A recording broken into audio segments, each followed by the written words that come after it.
Hello everyone, and welcome to Thirsty Joe Gaming. I hope everybody has come prepared for a good video today because we have some ridiculous Mario levels, and at the same time I'm going to be talking to you about my feelings on the Switch 2, as well as some of my favorite games and some of the stuff I might play on this channel coming up. So yeah, if you like what you see, subscribe, hit the bell, like the video, all those things. Leave us a comment about what you'd like to see me play next.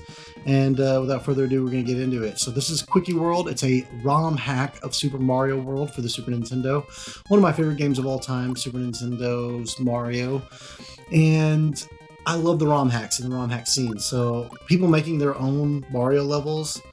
This is Mario Maker before it was Mario Maker, you guys, and I've been into this for like probably 15 years at least, probably longer, in the hacks. But I just before there was Mario Maker for sure, and SMW Central and all that. But I've never really made videos on ROM hacks, or specifically Mario ROM hacks. So this is gonna be cool.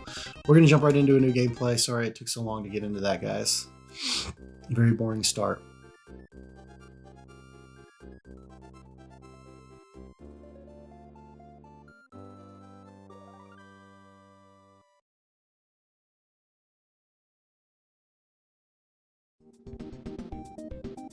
Alright guys, we got Goomba Jam, level number 1. So, what do we got here? Oh, and I'm already off. Already messing up. So you're gonna see me die a lot. That's the name of the game, you guys. You're gonna see me die in interesting ways all the time, over and over. So, what are we doing here? I actually landed on. We're making very, very minimal progress through a difficult Mario level. I am no Grand Pooh Bear, I am no Ryukar, I am no, all these amazing players on the internet. I am not them. I am just a regular guy trying to do all right. I've actually, I guess that's not true. I've made some crazy Mario Maker levels, but this is the OG. This is where it all started, guys. People just hacking the original Super Mario World and the other Mario games as well. Original Mario. I think the first really hacked Mario game I ever saw on the internet was probably circa 2007, and I remember seeing Super Mario Frustration was the video. Maybe it's still up on YouTube, and it was a guy just playing like this overly trolly version of the original Mario Brothers, and he was I just ran off the edge. Sorry guys, this is going to be really difficult for like pro players to watch, but those of you who are in my boat, where you're like, this is Kaizo Lite is what they call this.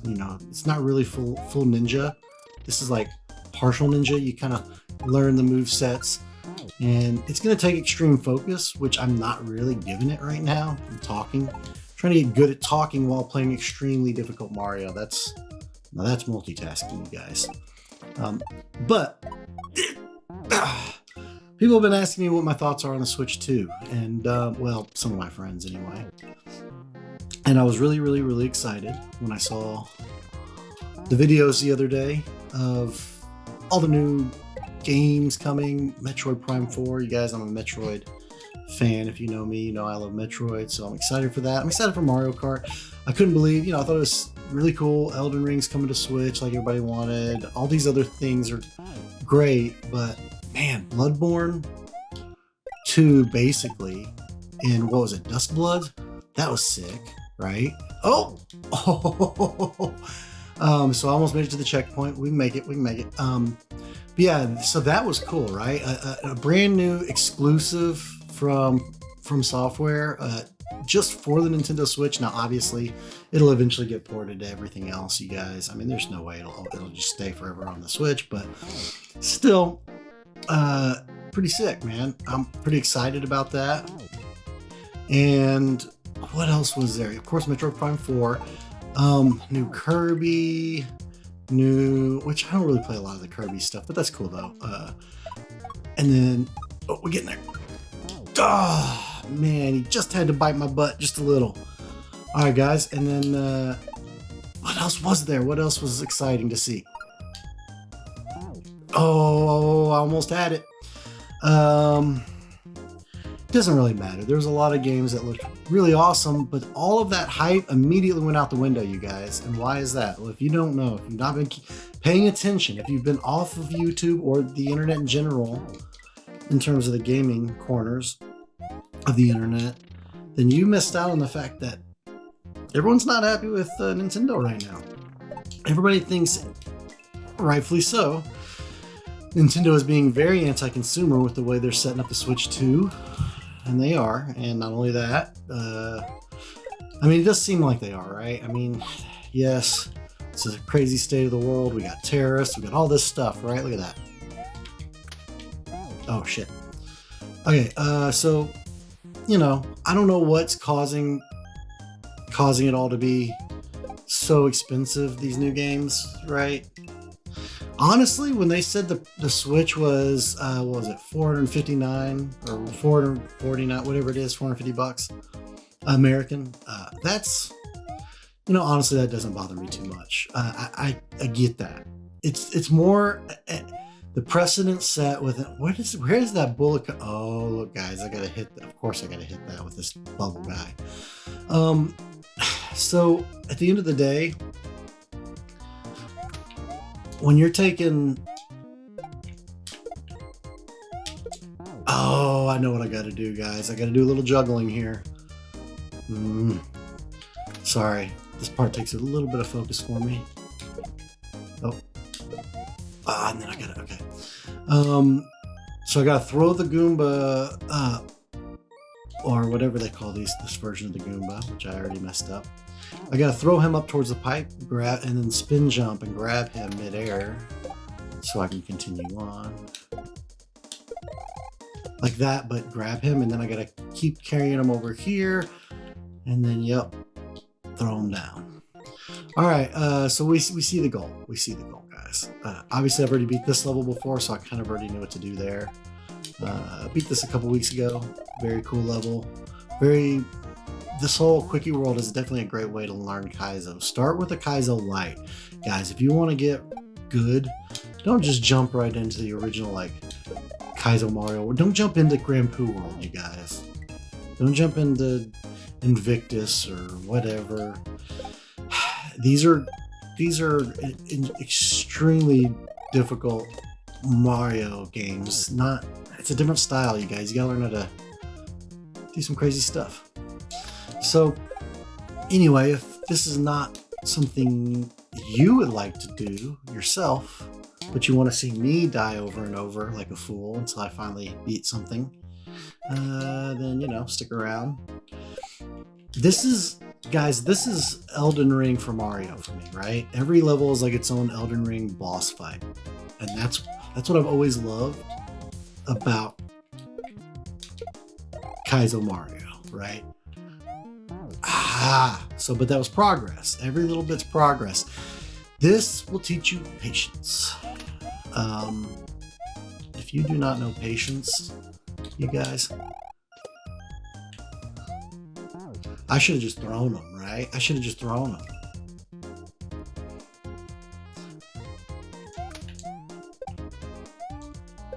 Let's see. We can do it.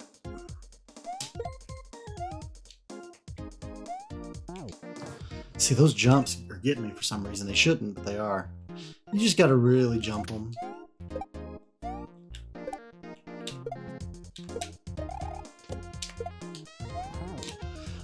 So anyway, sorry guys. I got off. I got real focused there for a minute, which this should be understandable. But yeah, the thing with the Switch 2 is I do feel like that is what. Are you kidding? I feel like the Switch 2 has everybody so hyped on some things. Other things, I mean, like, let's be honest, in a lot of ways, some of the best things with the Switch 2 is them catching up to 2025 with the rest of the industry, right? And what do I mean by that? Well, I mean, you know, they're acting like 4K just came out. You know, Nintendo's like, look at how many pixels can be on the screen at once, and I'm like, okay, but that's not new, Nintendo. What? Oh my gosh, Mario, you find new ways all the time to impress me. But what I was gonna shoot. All right, I gotta really reel it in here, guys. My favorite thing about the Switch 2 reveal the other day, I watched the entire direct, and if you notice, if you did too, aside from mentioning how that they have the little trial game that should absolutely be a pack-in, a free game, and well, they're gonna try and charge you for that, so that makes sense. It's like, I mean, how's the best way to describe it? Okay, so PlayStation had, I heard somebody else make this comparison. This was not my comparison. Another YouTuber said, if you took Astro World, it may have been RGT, I can't remember, but somebody was like, if you took Astro World, or whatever, not even Astro World, but Astro's Playroom, which is the pack-in for PlayStation 5, right? It teaches you like the basics of the controller, the new features of the PS5 controller, as well as things about the console. If you took that pack-in but then tried to charge for it, but it's not even, it doesn't even look like it's, I don't know if it's even that cool. Like, if I'm being honest, I don't know if it looks, I mean, it's kind of neat the way they did it. Like, you shrink down to the size, you shrink down to tiny size, and then you're walking through like an actual tour of the Nintendo Switch from a very like micro point of view, right? But I mean, at the end of the day, that's just it's just a welcome guide or user guide that should absolutely be a pack-in thing. And the fact that they're charging anything, if they're charging anything more than like 50 cents for that, I think even that's too much. I really do. If you're charging more than that, man, come on, Nintendo. That is where it's greedy. When you've got 14 billion in the bank, I did it again, you guys. I just got to get over this. But this is not only teaching me to be better with Mario, but how to be a ninja at Mario while chatting, right? I'm looking for secrets. How to be a ninja at Mario while chatting with you guys, right? This is probably going to be a long video, and I want this to be something that it doesn't really have to be edited too much. You know, I'm gonna have those videos that have a lot of edits, but this is gonna be, because I'm also trying to chat and just kind of fill you guys in a little bit. I keep freaking doing that. I'm trying to fill you guys in a little bit on where my mindset is on, you know, getting back into YouTube a little bit. Okay, maybe if I don't know what I was even thinking.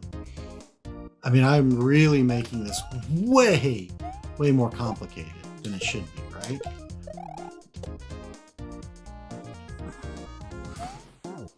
Man, I thought I had it. Okay. I tried to be like smart about that. I don't know why the jump seems harder when you're holding something. I mean, it really isn't. So what I was gonna say, I will beat this first level, guys. I promise there will be more level to see. I know after a while, it's like, all right, come on, right? Pro game it up, get good, right? On with the other things with the Switch 2, right? So when you have an $80, first of all, the physical seems like they are really trying to like maybe come after physical games, right? Or not do much with physical anymore, because it's like, oh god, I knew that was gonna happen. Of course. Once you throw him around enough, he's gonna wake up. So like, what was I thinking? So at the end of the day, yeah, the physical situation with Switch 2 seems just a mess, right? You've got upgraded versions of Switch 1 games, but it turns out that maybe it's not like, it may come in a brand new Switch 2 case and they're going to charge like top dollar for it or something, but really it's a Switch 1 game and you just get a download code for the upgrade that will allow it to play better on a Switch 2. Come on. And you know, and so you got all this like, it's just waste. It's just waste. I mean, it's wasteful. Wasteful. What's the word for it? Oh, this could work. This could work. Nope. Ah! Oh my gosh! I thought I was going to be able to make that, you guys. At the end of the day, it's wasteful in general to be printing all this stuff on this plastic that technically doesn't even have a game on it, right? It's just there to like usher in the transition towards all digital. But at the end of the day, it's just, if it's a download code and if the game isn't even playable without the internet at all, then what do you do, right? Oh my god, I thought I was going to jump over them and make it. That was going to work perfect. I don't know why I'm being a fool and having to like throw them, because I know I can make those, like clear those. I could clear those pipes while I'm holding them. I'm just not doing it. So instead, my intuition is to like want to launch them, to yeet them. Oh, it hurts. It hurts, guys, especially since I know I've beaten this one before. But you know what? It's a whole different thing when you're doing it for a video on YouTube, right? And so I gotta get good. Actually, I gotta get good. One day, you guys, give me a little while. Give me like 10 years, and I'll be up to some of these other players' skill level in Mario. At the end of the day, I have been playing the original Mario World, and and these like the way Mario moves, and using the Super Nintendo controller. By the way, I am using the Nintendo Switch Online version of the SNES wireless controller, and I love it. It's awesome. I can obviously I'm not using it for the Switch right now because I'm not playing this on the Switch, but you know. And if you really must know, I'm playing this currently on my Steam Deck, though I do own a Mega Drive, right? Let's let him walk. Just let him walk, let him walk, let him walk. Go, walk. Yes. Boom. Did it. So I do own, actually, I just need to stop and celebrate you guys. Look at that. You guys are going to get to see level 2. Look at you. Who'd have thought? So what I was going to say is that I own the EverDrive, or it used to be called the SD to SNES, and I used to have one of those, and then I bought another one recently, the more modern upgrade from Crix. But I do enjoy playing those. Sometimes I like playing these ROM hacks on my original hardware, right? On my original Super Nintendo, and so I've played this exact hack on there on my original Super Nintendo, and I think that's why I didn't quite. Okay, I remember this one now. Yeah, this is difficult. You got to move quick. I only got that far on that first run, you guys, because I've already done this one, and I know.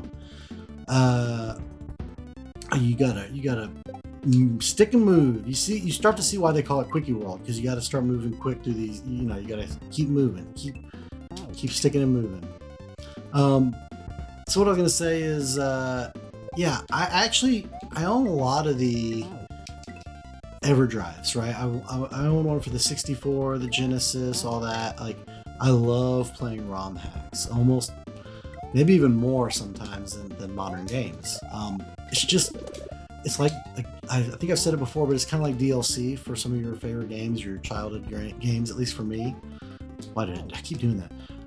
So, you know, I started playing the original Super Mario World in like 1992, and it's always been a game I could go back to. It's like comfort food. It's video game comfort food for me, right? So I can play this game or any Mario like crap. That vine is put there to troll you. I can play Mario like for hours on end, right? Sometimes I'll just put on a random hack like this that I know is going to be hours sometimes of grinding just one level, like on the really hard levels. And and I can just do it for hours. I'll throw a TV on in the background watching, I don't know, Scrubs or The Office or just some awesome show, right? And then the rest of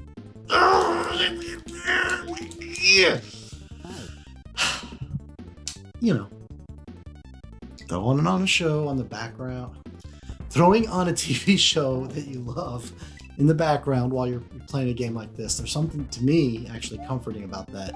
I think it's because my brain likes to multitask. Maybe why I'm enjoying this more than I should be right now. The cruelty of the having to have extreme focus while also holding on a conversation.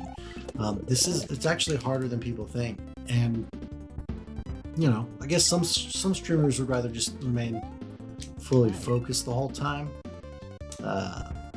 I've had a job where I had to talk all day long to people for my job, so like I've gotten used to it. Well, that was not what I meant to hit, but hey, at least on these new ROM hacks, they give you the ability to retry right at the beginning, because the old, like if you go back and play Kaizo Mario 1, right? And the OGs will know. You go back and play Kaizo Mario 1 and 2, like you didn't have the conveniences that the hacks have now, where you can just have quick retry on a level, right?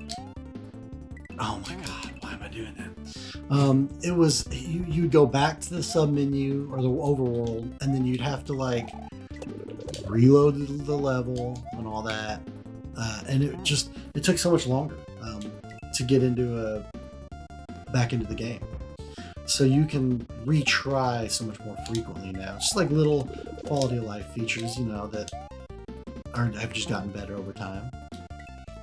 So you got to appreciate that. I did the first. So that's the thing, is like I'm really not that good, but I back in the day I played. I remember seeing Kaizo Mario World when it was like first like really doing something. That was like the best way I could have possibly done that. Just walk off the edge. Kaizo Mario World 1, when it was like still kind of new on the internet, right? I saw it and watched the guy playing through it. You're literally just watching like a guy play. The guy's not talking at all, whoever's playing it. It's just some Japanese dude, like I think made it for his friend or to play and just to mess with him. I don't know. But whatever it was, I remember showing that to people and they were just like, that's obnoxious. I'm like, that's awesome. What are you talking about? And I think it's just a different, it shows a different breed of person who wants to punish themselves for endless hours trying to beat one Mario level, right? Where most people, if they can't beat it within 5 minutes, are probably moving on to the next thing, right? I don't know.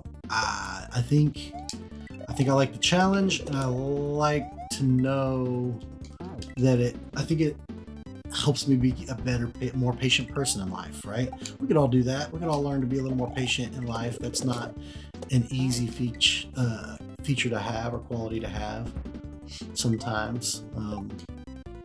I got pulled over actually earlier today, of all things, and as much as I wanted to be frustrated about the situation, I just had to be patient. Patience does sometimes pay, but I don't know. A game like this will definitely teach it to you. So for those who have been patient long enough, I will get back to what I was talking about. My main topic, other than Kaizo Mario, which is the Switch 2. Now, if you are excited about the Switch 2, that would have been it, right? Except I held the button. If you're holding the jump, then you're going to yeet yourself higher up in the air, and that's what I did. If you're excited about the Switch 2, or if you're disappointed in the state of Nintendo right now, or the Direct, or the plans for Switch 2, let me know. Let me know down below with a comment. Whoa, wait a minute. I have to try something. I have to. I mean, there's no way it's actually going to lead to anything, right? But I have to try this.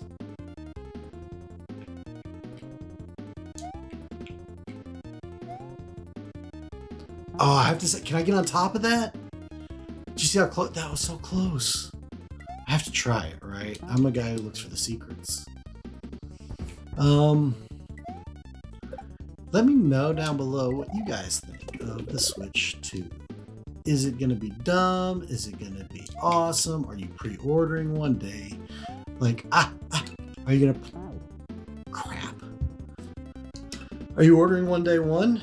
Are you going to wait a while until the price drops? Are you never going to buy one because screw Nintendo for all of their anti-consumer behavior? Are you like a Smash Brothers community member and you still can't forgive Nintendo for how they've treated you over the years? Whatever the case is, let me know with a comment, right? Good God, it's like that was weird. So for me, something's going on because as soon as you get on it, it wants to push you to the right. I don't know why. It's weird. So for me, first day, no. I was really considering pre-ordering, right? But man, look, with the Tears of the Kingdom, I bit the bullet and I pre-ordered. I never pre-order stuff, and they got me with that one. Even though they moved the price of video games up to $70 with that release, I thought, okay, yeah, but Tears of the Kingdom compared to Breath of the Wild, this. Oh man, yeah. You know what? I'm a Zelda dude. I'm in. I didn't mean to hit that button. I'm in, and I'll pre-order. And so I did. I got Tears of the Kingdom. But man, video games haven't even, they set the precedent for $70 video games, and before the industry could catch up to that, guess what? It's now $80. Some people were saying $90 in some places. I don't know how true that is. I would definitely check sources on that. That maybe in certain countries or exchange rates, but in the US, as far as I know, there's no $90 games.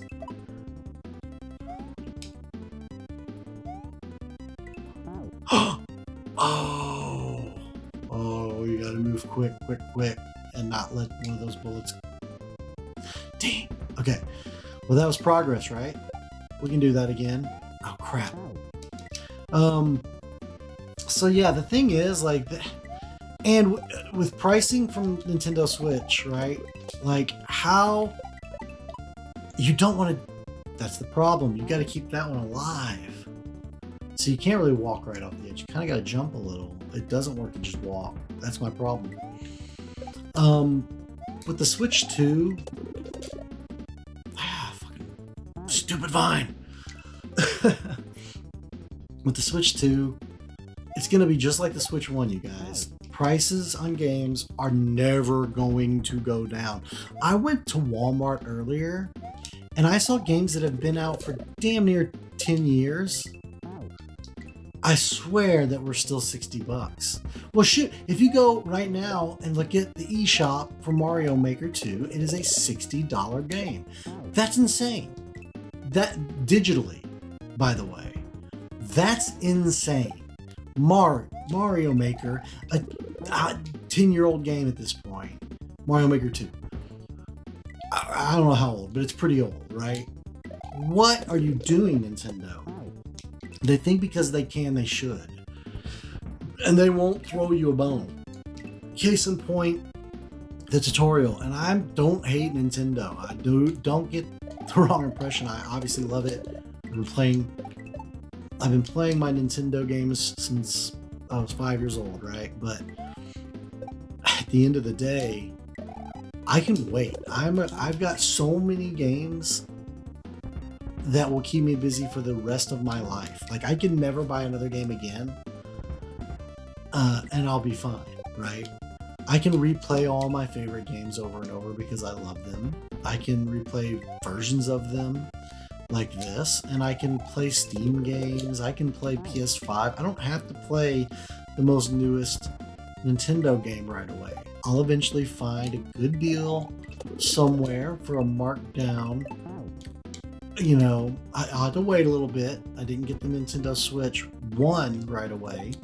It was probably a couple years after release before I got it. And so it'll probably be a while before I end up buying the Switch 2. And honestly, I swear, and this sounds dumb. I know this sounds dumb, but if they had come out and said Mario Kart World, the new Mario Kart game, was going to be a $70 game, not $80.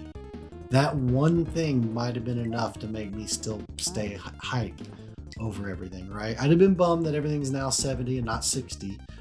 But I mean, again, that means Mario Kart World is always going to be 80.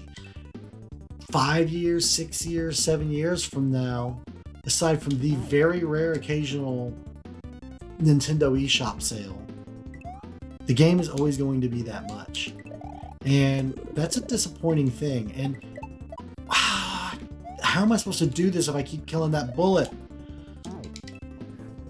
I gotta save that last bullet so it can keep riding the bottom of the screen so I can do my thing. I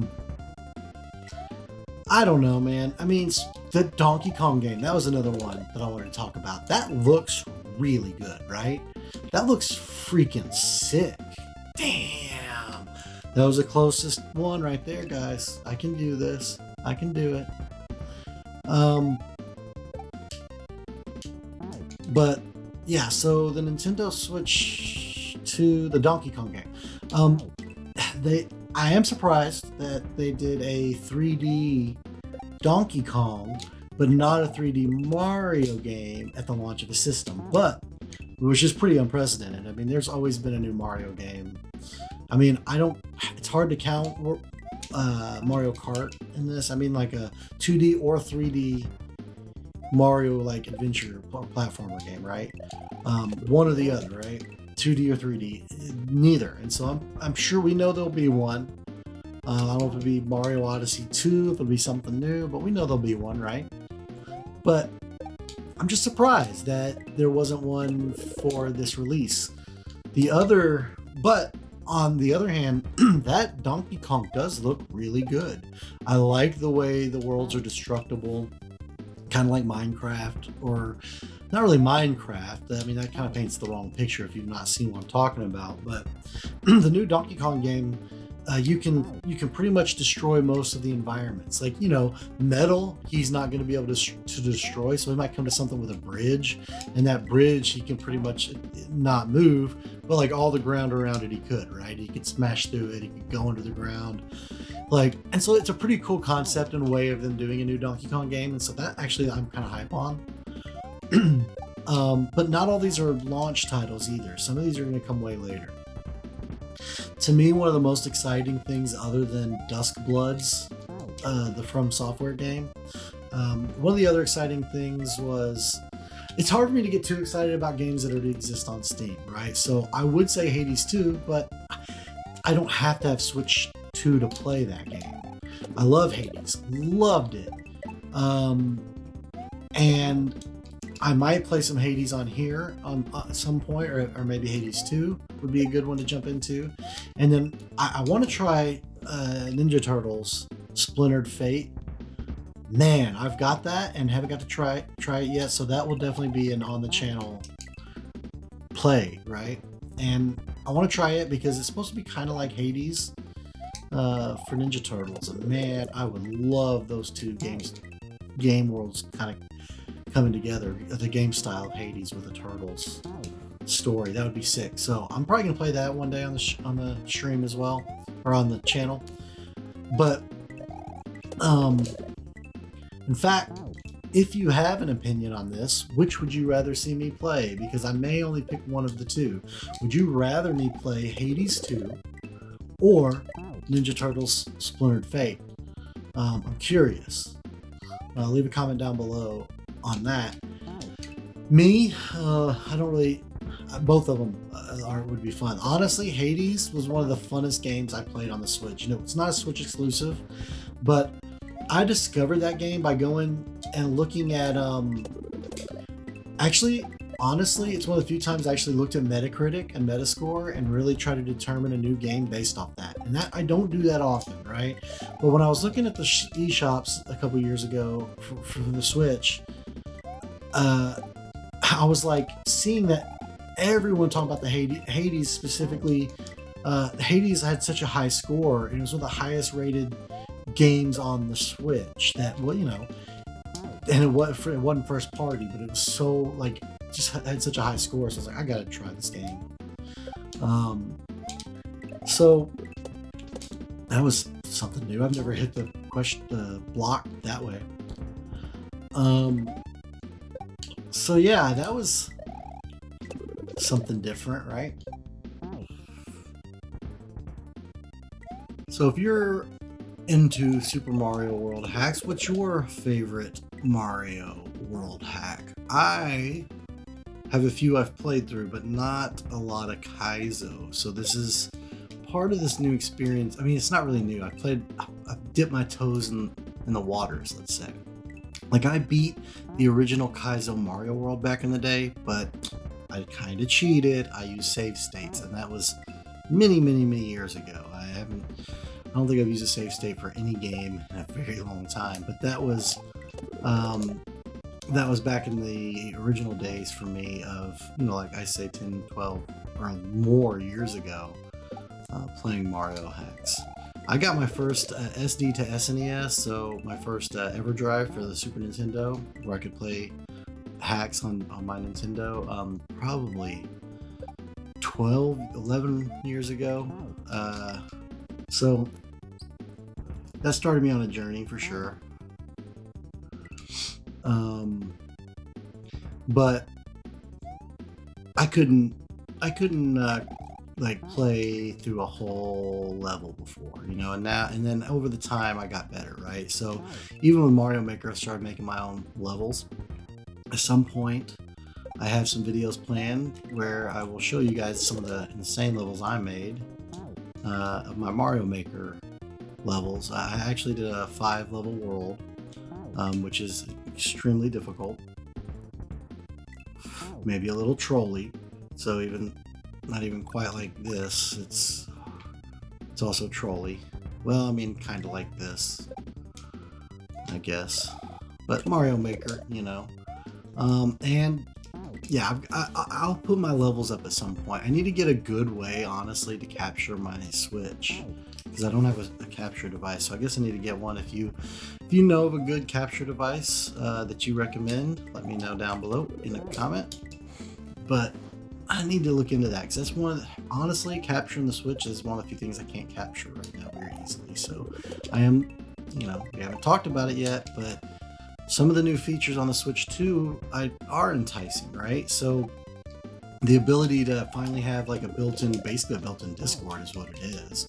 And that's one of those things, again, where, you know, they are kind of just catching up with the rest of the industry, right? Oh, now I can finally, like everyone else, talk to my friends through chat, right? But everything great, the hype gets sucked right back out of me again, right? Because, damn it, I keep doing that. Because what's the problem with that, with the chat? Well, guess what? It's locked behind pay features, and that's just insane. The fact that you could have a button on the controller, okay, that comes with the console, and the button is locked behind a paywall. I mean, that just seems scummy with business practices, right? That just doesn't seem right. Now, maybe they just didn't think that through, I don't think. But at the end of the day, like, it's not like for some people I could get it. It would bother them maybe even more than me, because I have been a Switch Online member for many years now. That was not how that usually goes. I've been paying for the subscription membership for a while anyway, so it probably wouldn't be any more for me, but for other people it would, right? Like, it would probably already come with my membership that I would be paying for anyway, but they're probably going to start raising all those prices. So man, you got pros and cons, right? I mean, they're bringing GameCube, and they're bringing GameCube pretty heavy out of the gate. I mean, I saw that lineup, and it was some bangers. I can't remember all of them. I do know I do know one of my favorite things to see was Soul Calibur 2. Man, I love Soul Calibur 2, you guys. Specifically the GameCube version, and if you know, you know, right? Any fan of both fighting games and Zelda, or specifically Link, should like that, because you can play as Link in the GameCube version of Soul Calibur 2 if you didn't know. When that game came out back in the day, it came out on like PlayStation, Xbox, and GameCube, and they all had different characters depending on which version. So you could play as Link, was the special extra character in the GameCube version. You could play as I want to say Spawn on the Xbox version, I think, and then I think the other, I think it was like Yoshimitsu or something like that from Tekken. Maybe it was a Tekken character for the PlayStation version, which I thought was a really cool way of like distinguishing the different versions of the game. Like they all warrant their own merit. Like, you know, they all have something to give. But if you're like me and you're, you know, damn it, you're a Zelda fan, Soul Calibur 2 on GameCube's the way to go. And even better, I'm thinking for the first time ever, because of this, you're gonna have these online servers where we can actually like battle each other, right? In Soul Calibur 2 matches. And that's exciting. Like that makes me want to play that more than the version I already have of Soul Calibur 2 for GameCube. Like, if I'm gonna be able to get online and play against other people that easily, that's awesome, right? And there's gonna be a lot of other GameCube titles like that that's gonna be awesome. I mean, I know that they're gonna have a lot going on here with, and this is one I haven't heard anybody talk about. You know, the focus is on Mario World. What is it? Super Mario, or Mario Kart World. Sorry, the focus is on that. And guys, I'm sorry, you are seeing me redo the same thing over and over. Like I can't even get past this part very well. And I've done it before. I know I can beat this level. But man, trying to talk Switch 2, you guys, and do this is not easy. So, you know, if you're tired of looking at the screen, look away and just listen, right? Put me on in the background while you do your dishes. So some of the things, this is one thing that I think would be cool. Them to release Double Dash, Mario Kart Double Dash for the GameCube. Put that on Nintendo Switch Online. I want to play people online in Double Dash. You know why? Double Dash was actually my favorite Mario Kart. I like it more than Mario Kart 8 Deluxe, you guys. I do. I like the variety in Mario Kart 8 Deluxe.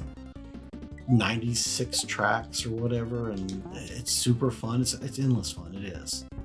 But guys, I loved Double Dash.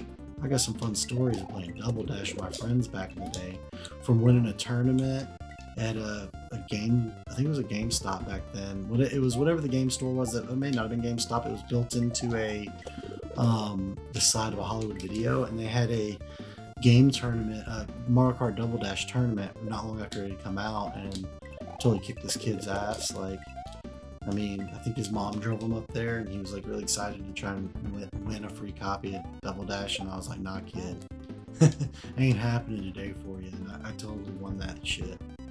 I'm not gonna lie. I there's no mercy, right? I struck first, struck hard, no mercy. But Double Dash is one of the best Mario Karts to me. But the better story, honestly, the better story I have for Double Dash is this, guys. If you didn't know, the coolest feature for Mario Kart Double Dash is a feature that very few people probably ever got to experience. And me and my friends did get to experience it one night. It was so amazing. So what we did, first of all, you had to get this thing called a transfer cable. Okay, this was a secondary accessory for the GameCube that not very many people went and bought, because not a lot of games utilized it, right? But but the technology was there and it was so cool. So this was LAN for your GameCube, basically a LAN party where you could set up 2 GameCubes together and have up to 8 friends or whatever playing on 2 different screens linked together. And so you needed 2 GameCubes. I think we even needed 2 copies of Mario Kart Double Dash, and we had 8 people, and it was awesome. It was so freaking fun. We had 2 different tournaments. I remember one tournament was single player solos, right? So you had 8 different rankings, 8 different standings, 8 different players playing all together at once. And now that doesn't sound like a lot because they're like, oh, 24 players all together. But you got to understand, when you got 8 of your bestest friends all in the same room and you're chugging that Surge soda, you guys, and throwing back those Doritos in the old style, like marked packaging, you guys, I'm telling you, it was peak. It was peak. And the coolest thing was, or the other thing we did was because Double Dash is set up where you have basically every racer has 2 characters, right? And the characters swap around in the cart. You can swap between your characters, and they have different abilities depending on it, and different combinations gave for different like kind of setups, right? 2 different characters would maybe go together or complement each other in different ways, and you would have you and your friend. One person would be handling the items and the other person steering. But even things like, I think drifting, or there were some certain things that you had to be like timed together. But it was a really fun and interesting way to play Double Dash. And I don't know how it would work online, like that kind of a play would work online today with the Switch too. But man, that would be sick. I think that would be cool to bring back some of that, because I love Mario Kart Double Dash has some great tracks. It really, to me, it was where this series really started to take off, where Mario Kart really started to become epic. Because man, if you grew up with it, for me it was Super NES, and those games weren't quite. Here we go. Oh my god, you guys, it happened. It finally happened. Oh my god. It finally happened. I just had to stop and focus for just a split second. Alright. We made it to the halfway point. So what we cannot do now is in any way mess up, right? If we mess up now, not mess up, we can't hit that button. I can't accidentally hit that, which I'm prone to do. See, I gotta be right on that. Okay, well, we're gonna make it to level 3, you guys. We're gonna make it to level 3. This is not a good. Do I gotta run backwards?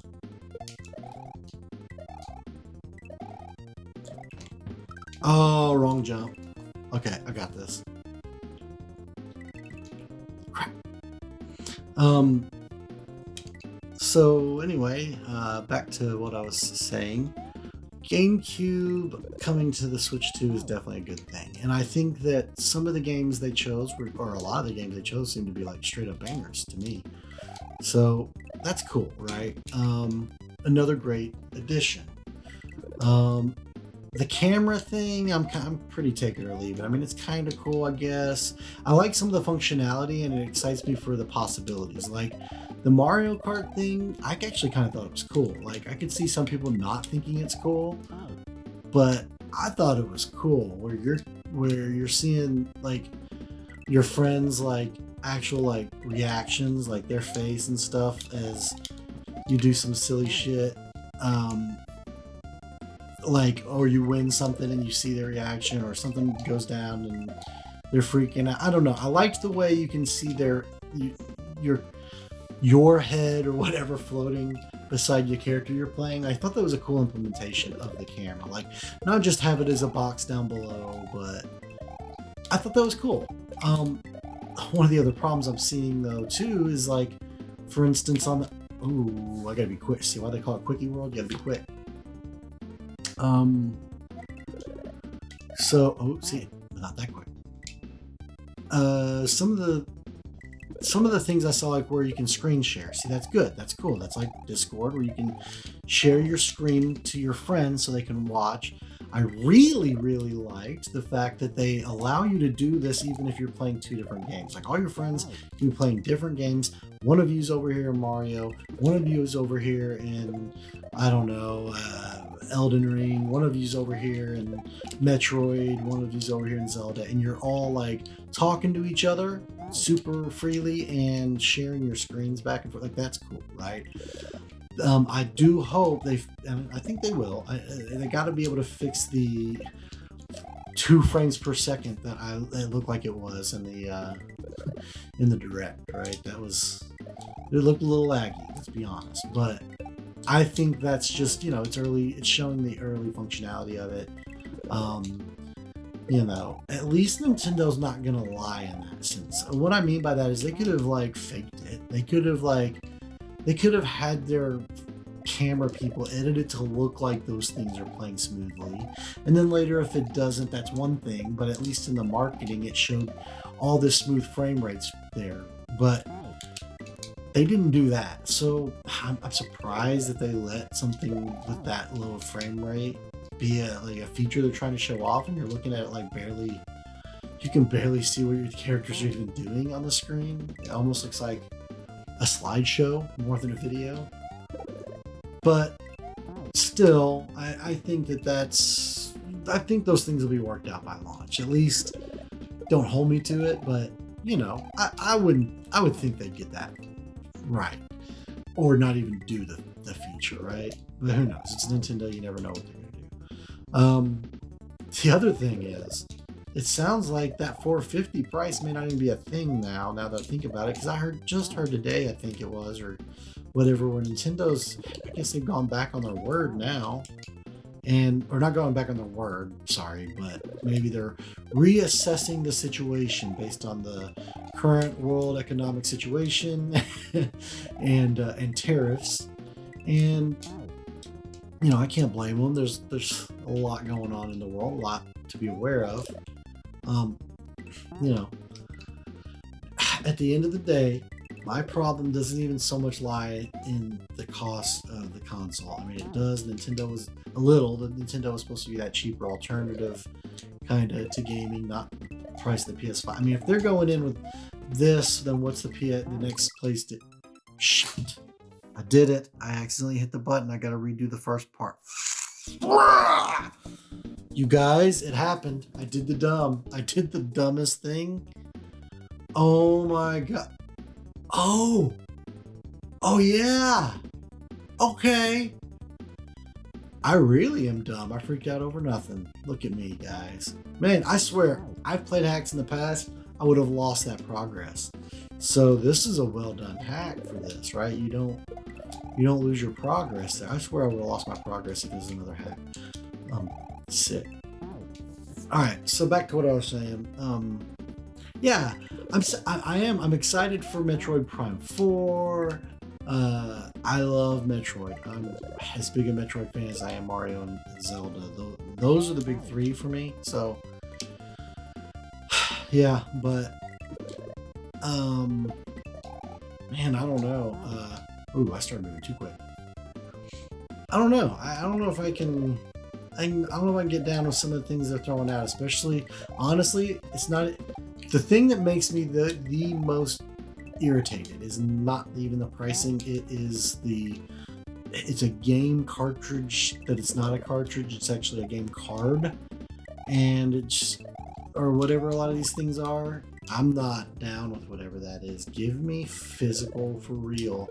Don't half-ass it just because you're still trying to make it look like it's physical, but it really isn't. Whatever it is you're doing, I don't know if I like it. So, there's a lot to process, right? There's a lot to think about with this new system because Nintendo has always been a trendsetter. They've always kind of set the market and the market tone. And if they've set $80 prices, what do you guys think GTA 6 is going to be? Let's be honest. What do you guys think GTA 6 is going to be like? because I think it's going to be $100. That's my worry. And I don't want $100 games, any game. I know they put a lot of work into that. The developers have been working on that for so long, and you know what? I think it's a good thing that they are so adamant that they take their time and do it right. And they're one of the only instances where a game company can do it like they can, right? Because GTA 5 is still going. I got one of my good friends. Every time I get on Steam, I see that he just logged in to GTA 5. And why? Because that game is still that good to this day. It is that in depth. There's that much you can do with it. In fact, maybe I need to do some GTA 5 content on the channel because it clearly is still a thriving community. I haven't played it in years. I'd love to get back in and just see where that game is at these days. I used to have a lot of fun with that game. Maybe we need to do that for a video, right? And that way we can kind of get our heads wrapped around what could come with GTA 6. We have that conversation maybe. That'd be cool. Yeah, I hadn't even thought about that, but maybe I'll get in there and play with my buddy. Him and his wife, I think they both love to play that game a lot. They both get in there and play. So maybe we'll get in there with them and have some kind of heist or something. I got a couple buddies. We could all get in there together and do some kind of heist night or something, all four of us or 4 or 5 of us together. And then that'd be a fun video. Maybe we'll do that, guys. You'd only probably get to see my point of view, maybe. But still, that would be really fun. It's been years since I played that game. I'm sure I would get stomped all over, but I would have a good time. I like the role-playing servers. I think that stuff's pretty fun, man. You know what? I can see some people thinking it's dumb or nerdy. I can see how it's a place for just a lot of like people practicing voice acting, you know, to kind of get their chops in or whatever. But for me, I just think it's kind of fun to like kind of get into a game that has a certain level of like realism like that and try to take on a character and like, you know, experience the world through their eyes, you know, like that shit is fun for me. I love cinematic videos, so like a different style than this, right? Completely different. What I'm doing with Breath Edge right now, what I did with Ark back in the day and might do again. I love, and honestly, a lot of it's, let's be honest, I love what Neebs Gaming and them do. And that makes me want to, often I get inspired by just listening to those guys. They've built a fun little life for themselves, you know, just having fun with video games, right? And they have just the best community. And I think that's awesome. I think that's awesome. I would go out to a Neebs Gaming, one of their shows they do. They do those live shows. That'd be cool. Go out there and hang out with those guys. See them do the live shows. Those guys crack me up, man. I mean, I just kind of want a sandwich right now, just thinking about Simon and how much he loves sandwiches. It's like, you know, that man's got a point. I cannot get this? This should be way easier. I should have got this first time. But I am not moving quick enough. So we're going to try to move fast. We're going to... crap. I got to build up speed because I'm not. Alright, let's focus. Just a sec. See if we get it.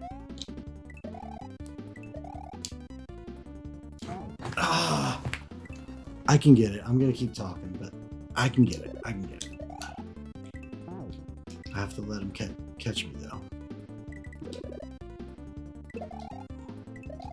But yeah, I think that there's a lot to be excited for with the Switch 2. I just think there's a lot to be concerned about as well. And Nintendo just has this way of kind of mucking things up sometimes. There it was. Yes! Yes! Yes! Yes! Woo! Take that. Woo! Man. Got a Ric Flair it up in here with that. Guys, I'm having too much fun. This is going to be a very, very long video. So if you're still with me, thank you. But we're going to keep going.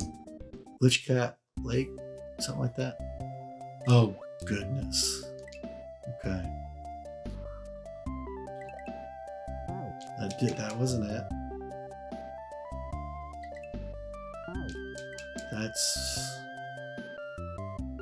That's not it.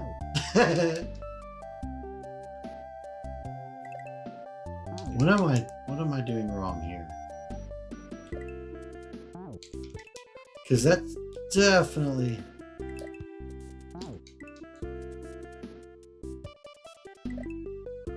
I'm trying different things, but nothing seems to be... Like, it seems like I definitely should slide into it, but... What is it? What? This is weird.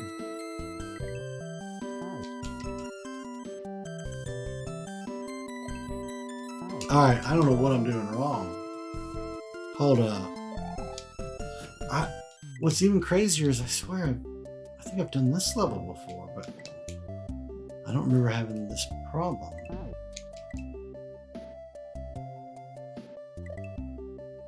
Oh my goodness, you guys. You don't even know. I mean, there's something I'm doing wrong. Because it's not even close. It's not even...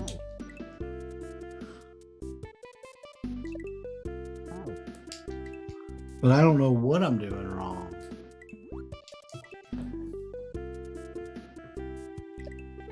There it is. Okay, I think I got it. I think I know what I gotta do. Ooh, okay, that's weird. It's a little funky. I don't know why. And it's just me. It's just me, but I don't know. Anyway, we're gonna get back to talking and I'll figure it out. My thumbs will figure it out while my mouth does something different. That sounded really, really weird. Nobody clipped that. So what I'm gonna talk about now is probably some of my favorite ROM hacks that I have played through that I'm into. In terms of Super Mario World, I started out definitely messing around with, I think there was one called the Central Production. Played that back in the day. Played Brutal Mario. Brutal Mario was a fun one. Me and my buddy was playing that recently. And then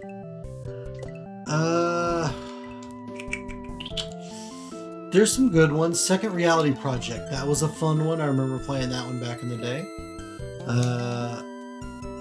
I've fired up and done, like, messed around with, like, Invictus and Grand Prix World and some of those. Even Ryu, I think it was Ryu World or something.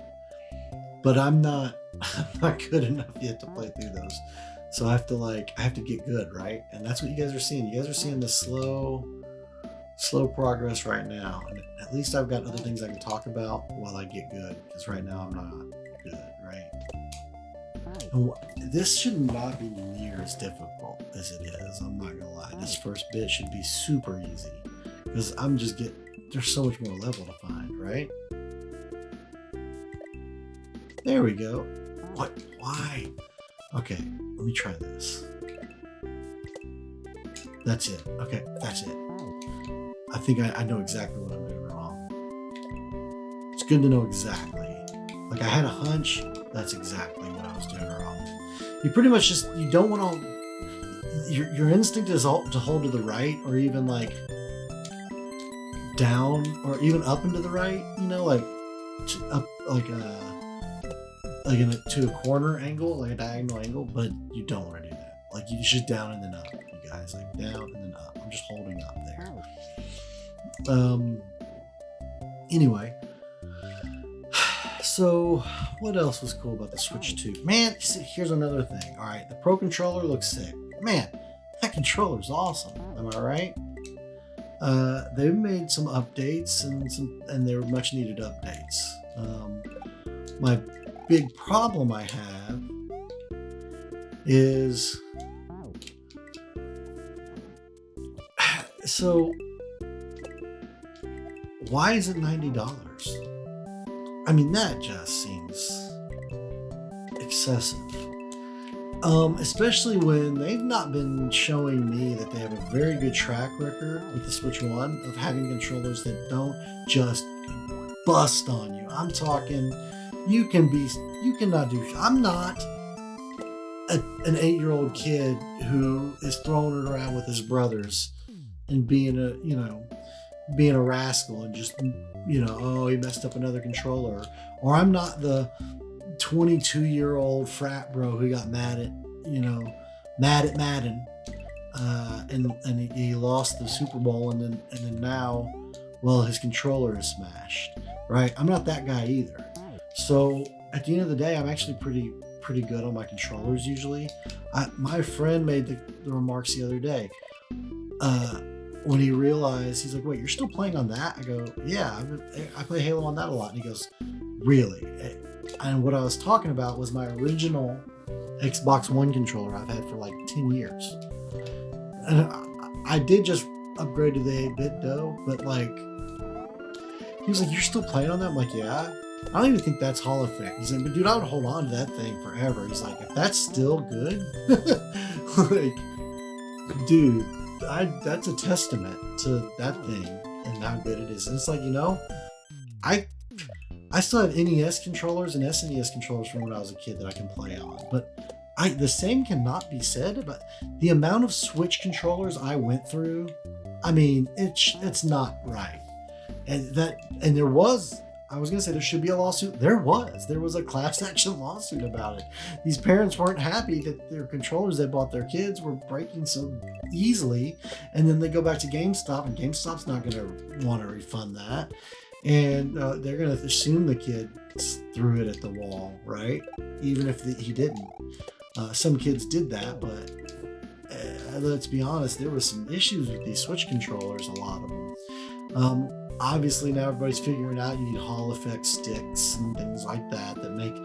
But at the end of the day, I swear, it's like, if you're going to charge $90 for a controller, you need to show me you're responsible enough to do that. Because I don't know if you are. There's a spiky boy right there hiding. Okay.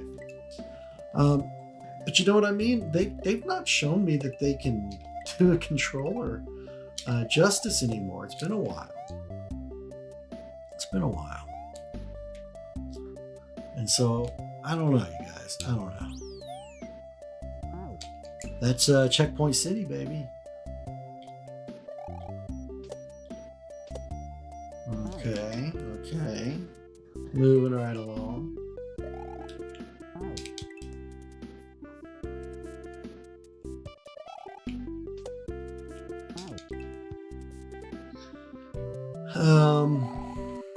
I don't know. I mean, what do you guys think? What's some of your concerns, or what's some of the things you think are just like the best ideas ever with the Switch 2? Because there is some cool stuff they're doing, and I'm not gonna lie. I mean, yes, I'm excited about it, but I'm also concerned.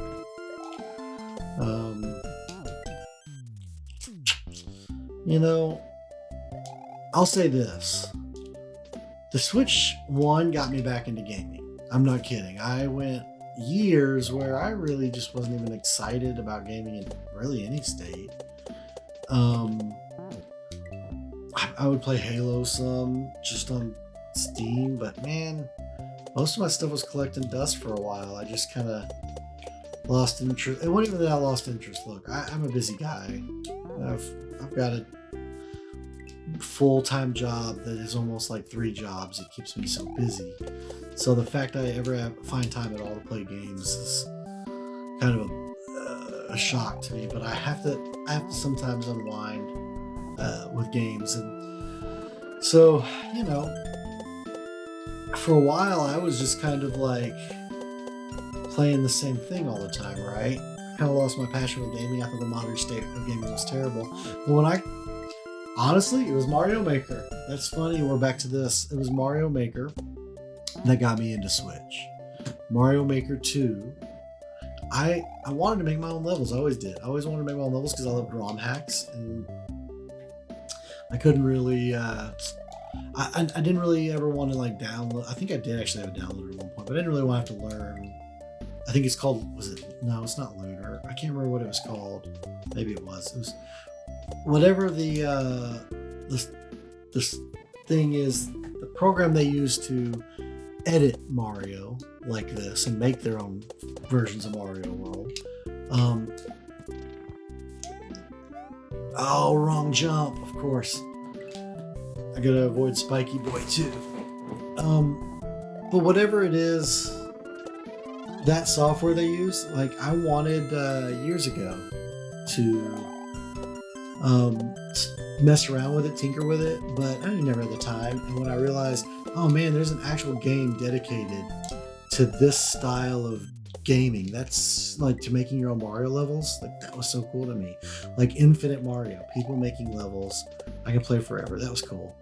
Even if they were kind of, let's be honest, Nintendo was a little crabby to the community that was making those Mario levels. I mean, honestly, SMW Central seemed to always be able to like thrive and survive, but it was like they kind of didn't approve of the community doing this without it being official. But then they turn around and make Mario Maker, which, you know, it wasn't their idea. The community's like, hey, let's make our own Mario levels.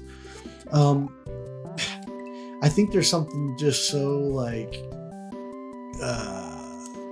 innately, or what's the word, inherently awesome about being able to make your own Mario level. There's some great creativity on display from people. So many different styles of Mario levels I've seen, and the fact that this scene is still thriving all these years later, I think is so awesome. But Mario Maker got me into wanting to have a Switch, because I wanted to make my own Mario levels, right? So I went and got the Switch. Actually, one of the first games I got was Smash Brothers. I mean, let's be honest, you gotta have Smash Brothers. And I got one of the wireless GameCube controllers, one of the early ones. I still have it, but I think, actually, I don't know if it's, yeah, I do. I'm looking at it right now.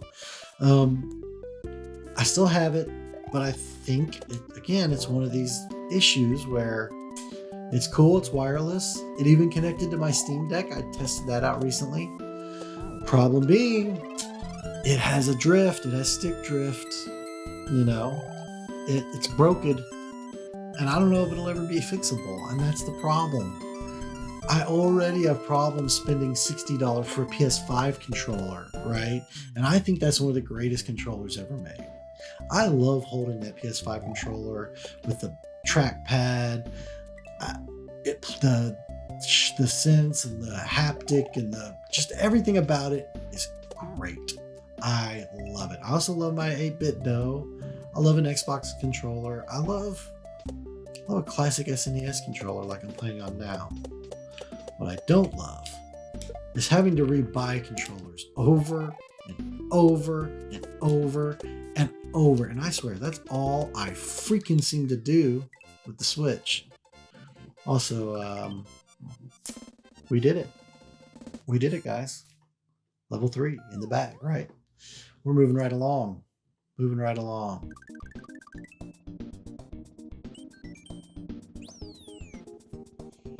All right, we're going to try terminal velocity now, level 4. Oh boy, here we go. All right, and we're falling. Follow the coins. Hit this guy. Okay, I see. Oh, crap.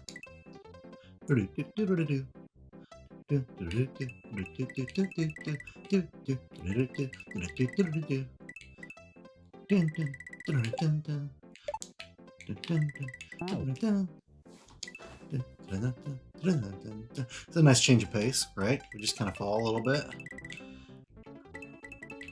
And I'm free falling. I'll do whatever the hell I want. Don't judge. Whoa, whoa, whoa. Oh, okay. I'm supposed to shell jump.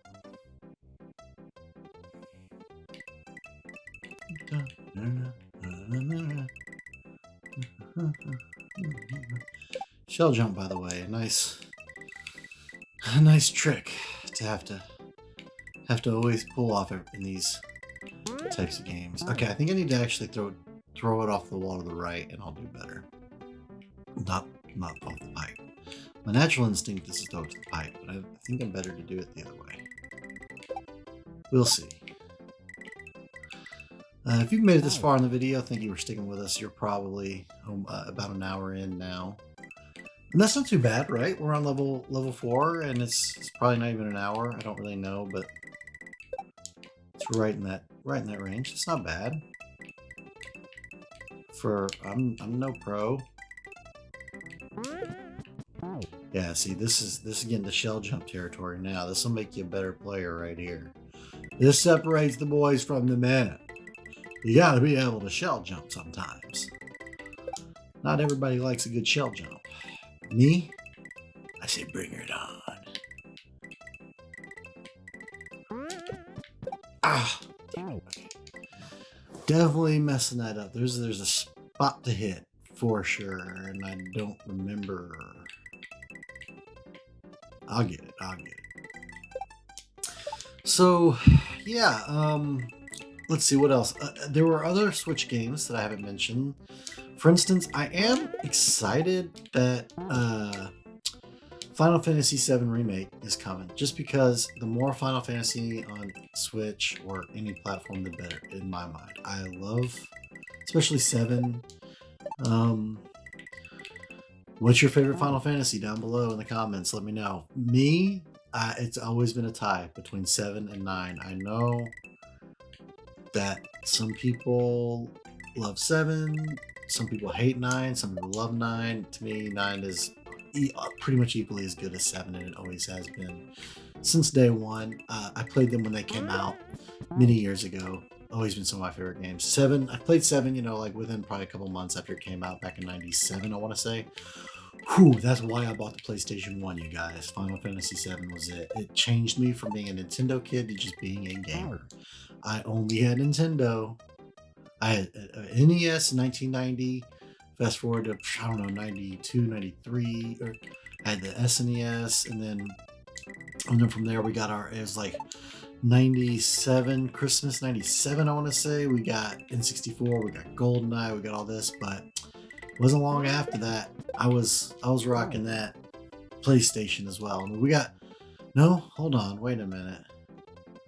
I don't know. It's somewhere in those years. I want to say it was 97 or 98 for really both of those consoles. But anyway, someone will let me know in the comments, I'm sure. But for me, I was a Nintendo kid early on, and for many years. I didn't have the Sega. All my friends had Sega. Or not all my friends, but some of my friends had Genesis. I had to go over to their house and see what kind of cool games there were. And to me, oh, that was completely wrong. To me, Genesis was like, it's almost like playing an arcade at home, it felt like to me, compared to Nintendo just was like their own games, it never felt like an arcade. So something felt exotic to me about Sega. Always, I think it's just because I never got to have a Sega. And then one time I went to this kid's house and he had everything. Like, he had the Tower of Power, man. He had the Genesis, probably Model 2, stacked with the Sega CD and the 32X. That was pretty close to what we need to do, I think. The 32X and I know he let me play, it was Sewer Shark or something like that on the CD, and I was just like, the games can't get any better. This is insane. I've thought that so many times in my life, and they always get better, you guys. So you'll see eventually that we'll blow way past where we are now. It'll be Ready Player One. Actually, when's that second movie coming out for that? Does anybody know? When's Ready Player 2 coming out? What's up with that? I need to look that up or something. Someone let me know that, because man, I want to play. I want to see that movie. And then anyway, anybody hype on Minecraft, the movie? I'm sorry, I love Jack Black and all, or I always used to. I mean, I grew up loving Jack Black. It's hard for me to dislike him, but man, at this point, it does feel like he's phoning it in, or he's got to know, like, don't, I don't know. He needs to do a role that's a risk. He needs to do a role that no one expects him to do. And I'm sure he thinks that that's what Minecraft is, but it's not, bro. You just did Mario Brothers. And I know you, and it's honestly, part of it is, and I can't blame him. I mean, he's a gamer. His kids are gamers, you know, probably. I know he's a gamer and likes games, so, you know, maybe it's like, oh, they keep throwing game stuff at me, and I'm not gonna turn that down. But like, dude doesn't have to be in everything. Jumanji, another one that I'm sorry, the Jumanji I grew up with was a board game, not a video game. I love video games, clearly, but guys, the real Jumanji. I know all of you, most people listening to this probably don't agree with that statement and think that Jumanji is about a rumble through the jungle in a video game world, but it isn't. In terms of the Dwayne "The Rock" Johnson and Kevin Hart and Jack Black being a teenage girl. And that's the thing. Look, dude, again, I'm not hating on Jack Black. It probably sounds like I am. I absolutely love Jack Black. You guys want to know, first of all, I'll give you guys something to comment about. You keep listening this far and you haven't commented yet, I've given you all kinds of free material here. So, what's your favorite Jack Black movie is the question, because mine, I know what it is. One of them, anyway. I guess I have to really think and double check if there's not something better. That was almost, did you see that? It's up there at least. It's Saving Silverman. Probably not what you thought I was going to say, huh? Yep. It's a little lesser known, but man, that movie, that's gold. It is gold. So just, if you've never seen Saving Silverman, Jason Biggs from American Pie, Steve Zahn, Amanda Peet, sexy as hell, eating an Arby's roast beef and cheddar, still sexy. I'm telling you, just watch it. Watch that movie. So good, so funny. Great music, great soundtrack. The Groovy Ghoulies, great band. They did a cover of a Neil Diamond, a bunch of Neil Diamond songs, not just one. So they're all up in that soundtrack. But man, it's just so good. So if you've not seen Saving Silverman, you guys, yep, that's my movie recommendation of the day. Anyway, I'm terrible at shell jumping, clearly. So I'm sure everybody's going to be shouting, or somebody's going to be shouting in the comments, like, dude, just do it this way. You suck, bro. Get good. I almost got good. I shell jumped. Did you see it? And it really did feel like I need to be right in the middle, and it's high to the jump. I think it really is high to the jump. But that was a shell jump. I just didn't hold it clear enough. But the potential was there. I just executed poorly, you guys. But that's progress. It's all progress. This is lessons for life, you guys. Come to Thirsty Joe Gaming, get thirsty, and figure out that there's more to life, and sometimes you can be patient, and you'll get to where you're going. For me, I will get to the goal. I just have to be patient. Okay, when I did that, maybe I was closer. I gotta reposition. I'm gonna reposition the mic.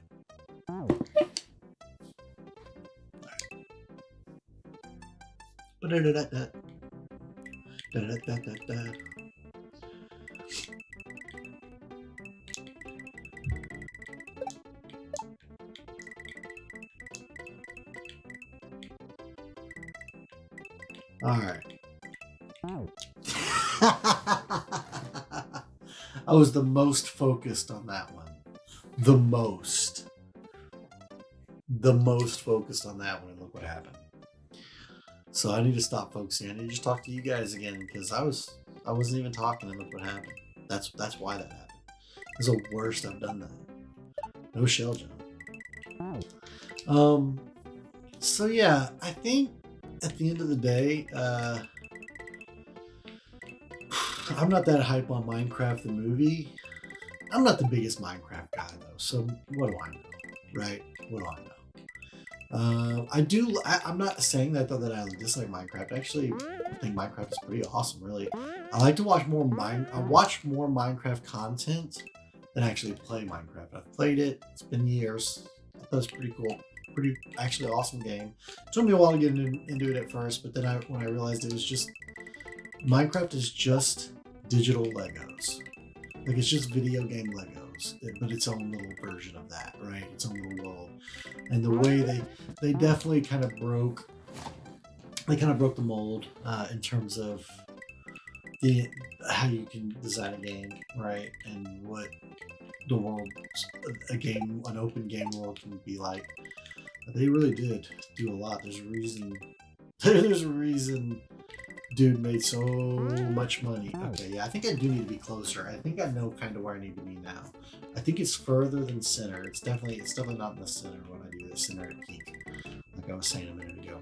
I'm feeling it out. I gotta feel out where I need to shell jump from, and then you guys will see in the future shell jumps are gonna come way more natural to me. But this is also one of those things like a bicycle, right? The more you do it, the better you get at it. And I have not even been holding my Super Nintendo controller for definitely for months.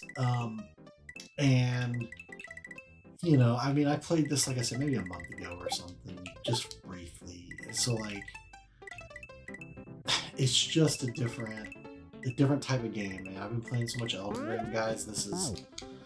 I never was good at shell jumping, so even when I was good, I wasn't good enough to hit this, or to hit it consecutively, right? I mean, I've put shell jumps in my own levels, and I've learned to do double shell jumps when necessary. There are double shell jumps in the world.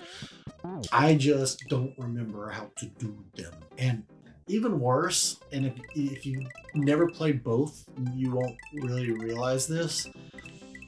There is absolutely a difference between Super Mario World's physics and Mario Maker's version of Super Mario World's physics. Okay, and case in point, I should stop saying it like that. It sounds really dumb. Case in point. What am I, a lawyer? The F am I, a lawyer, you guys? Nah, thirsty lawyer? More like Thirsty Joe. I'm just your average Joe over here playing some games. I'm not a lawyer. So I'm not going to say case in point as frequently. But what I am going to do is talk about, I lost my point now. I'm too focused on the game and being a lawyer. Your Honor, I swear, Your Honor, I was falling through the sky when a turtle was there. I didn't mean to bop those two turtles, Your Honor. They were just there. What do you mean the clouds were witness? All the clouds were watching? Nah, they saw. Well, they don't know what they were looking at. Oh. I just didn't even think I was gonna get back to it. So yeah, we've got to be over an hour now, but I'm gonna keep going. This is gonna be this. How about we make Mario? How about we make the worst form of the long form videos be the Mario stuff, right? Like the most unedited, this should be the one we do edit the most, right? Where you just go, I ain't rocking with all this, but instead we're just gonna keep rolling.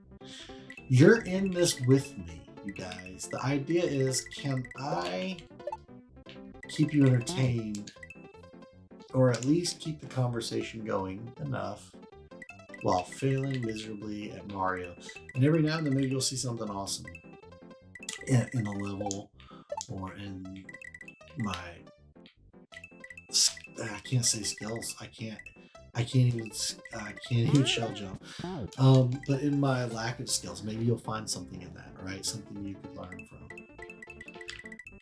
from.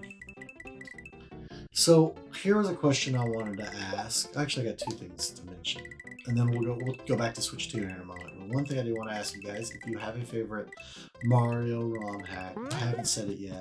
What's your favorite Super Mario World hack? It doesn't have to be Kaizo, like Super Ninja style. It can be a very standard adventure.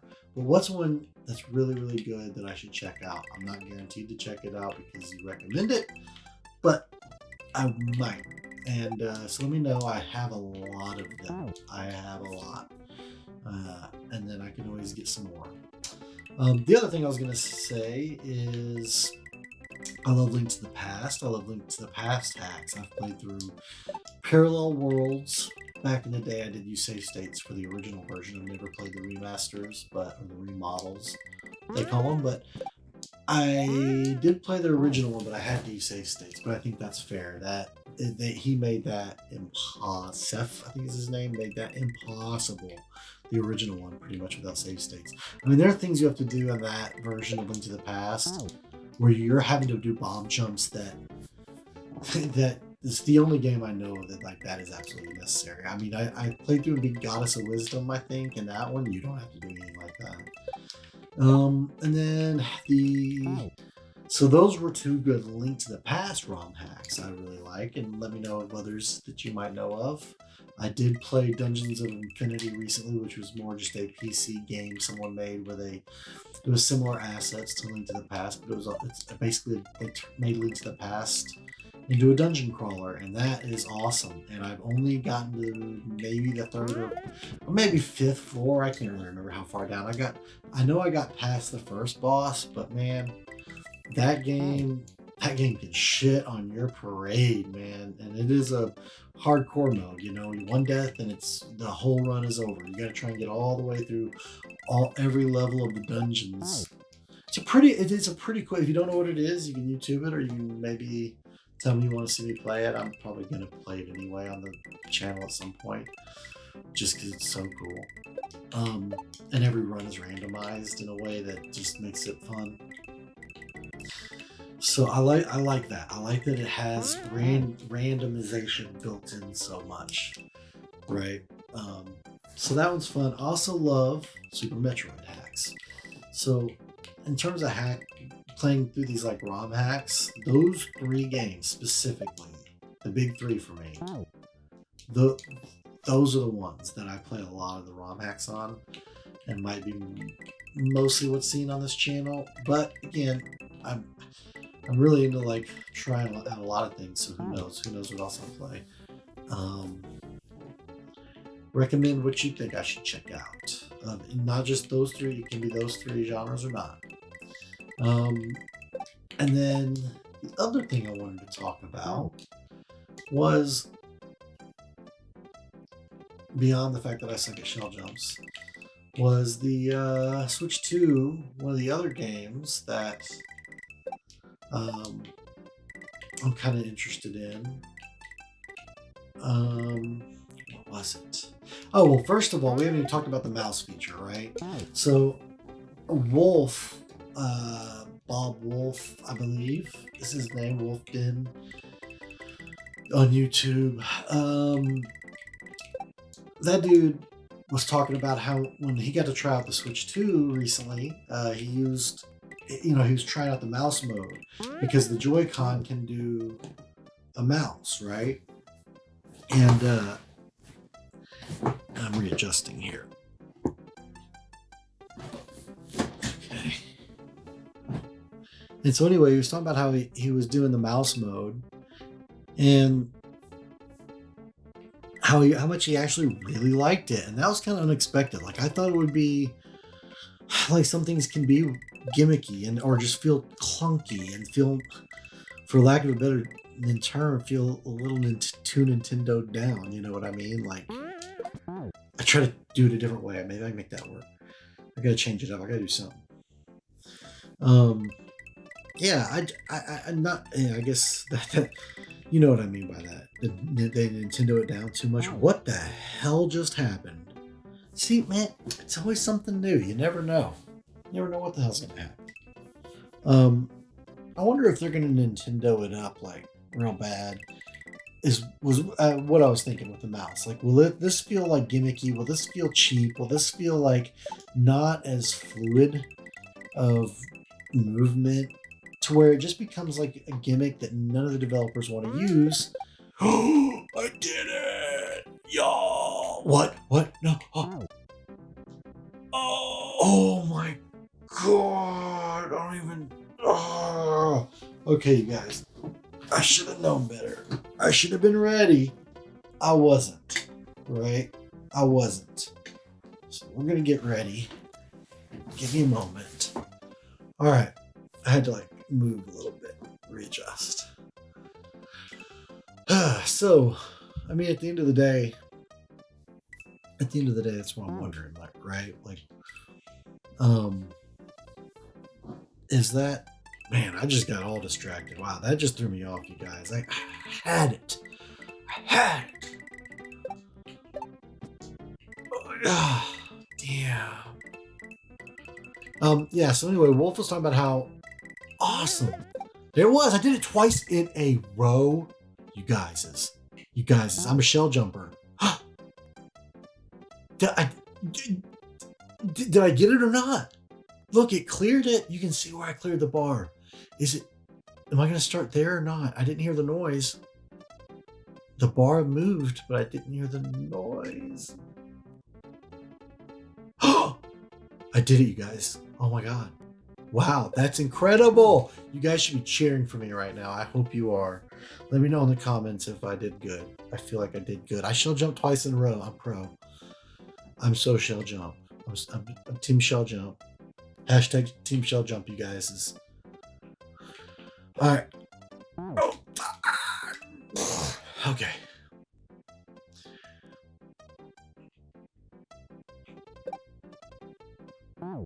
What am I? Oh, okay. I gotta throw it.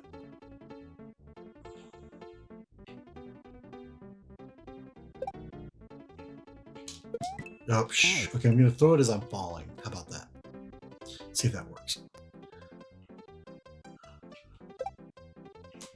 Oh, that. Yeah, I totally didn't stick to the plan, did I? Did not stick to the plan. Ow! Spike in the butt. It's a real spike in the butt, man. Oh man, I'm just glad we're on to something new, right? We made it past the shell jump. We made it past that, and that's awesome. That's all that matters, guys. That and what your opinion is on the Switch 2, that matters as well. The internet. Here's the thing. Here's the other thing we haven't talked about. There's a lot of things. I've probably said that a lot in this. Here's the thing.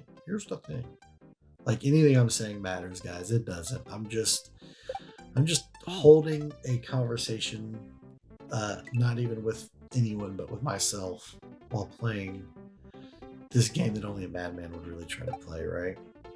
So why are you still watching and listening?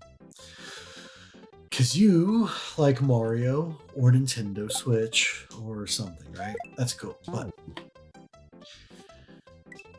this is where I'm at. I'm going to play the games, but I'm not going to pay a bunch of money for it, right? I'm not going to get so hyped that I just got to have it. I'm going in debt.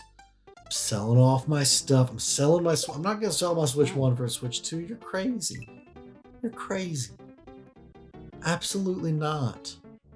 The Switch 1 is staying with me, and eventually I'll get a Switch. That was just wacky tobacco. Eventually I'll get a Switch 2. What's up, Macaroni? My cat's coming up to me going, you've been playing a long time. I want pets. What's up, buddy? Macaroni noodle. Macaroni. All right. I'm playing a game, Mac. Okay, I gotta throw it while I'm dropping. I said I was gonna.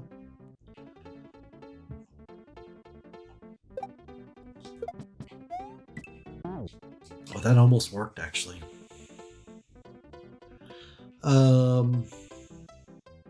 There was another game I saw that I didn't know was coming. I gotta think of what it was. was it?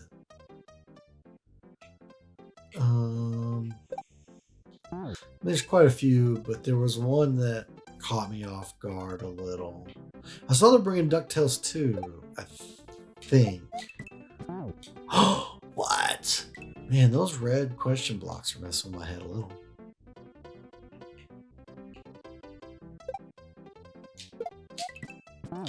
What? So I need to throw it above like I did earlier, which is even just throw it immediately. See what happens. That's it. Just throw it. I'm just gonna do that. I almost had it. Anyway, you guys. So let me think. I gotta remember what that other game was. What specific game for Switch 2 would you be the most like excited to play? Is that what's gonna bring you into the Switch 2? Like, is it any of you guys? Because for me, if I did it, like I tell you what, if they, and I know this sounds insane, it doesn't actually sound insane. You've watched me play this crap. If they didn't have announced a Mario Maker 3, that would have done it for me. And I know nobody's asking for that necessarily just yet, and I don't want them to kill the Mario Maker 2 servers at all, like they did with Mario Maker 1, because that's really a shame.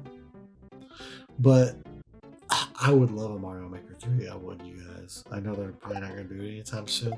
What if they did, though? What if they did that's progress. What if they did a 3D Mario Maker? I'm not the first one to say it. I can't take credit for that. I've heard people discuss this before, but a 3D Mario Maker. So you're doing Mario Maker, like let's say you could make your own Mario 64 levels, right? Maybe your own Mario Sunshine levels, maybe your own Mario Galaxy levels. Like, is that something you would rather have? Oh crap, that was not good. Would you rather have that, or would you rather have a more traditional Mario Maker 3 if you had to pick between the two? I'm curious what people would say on that.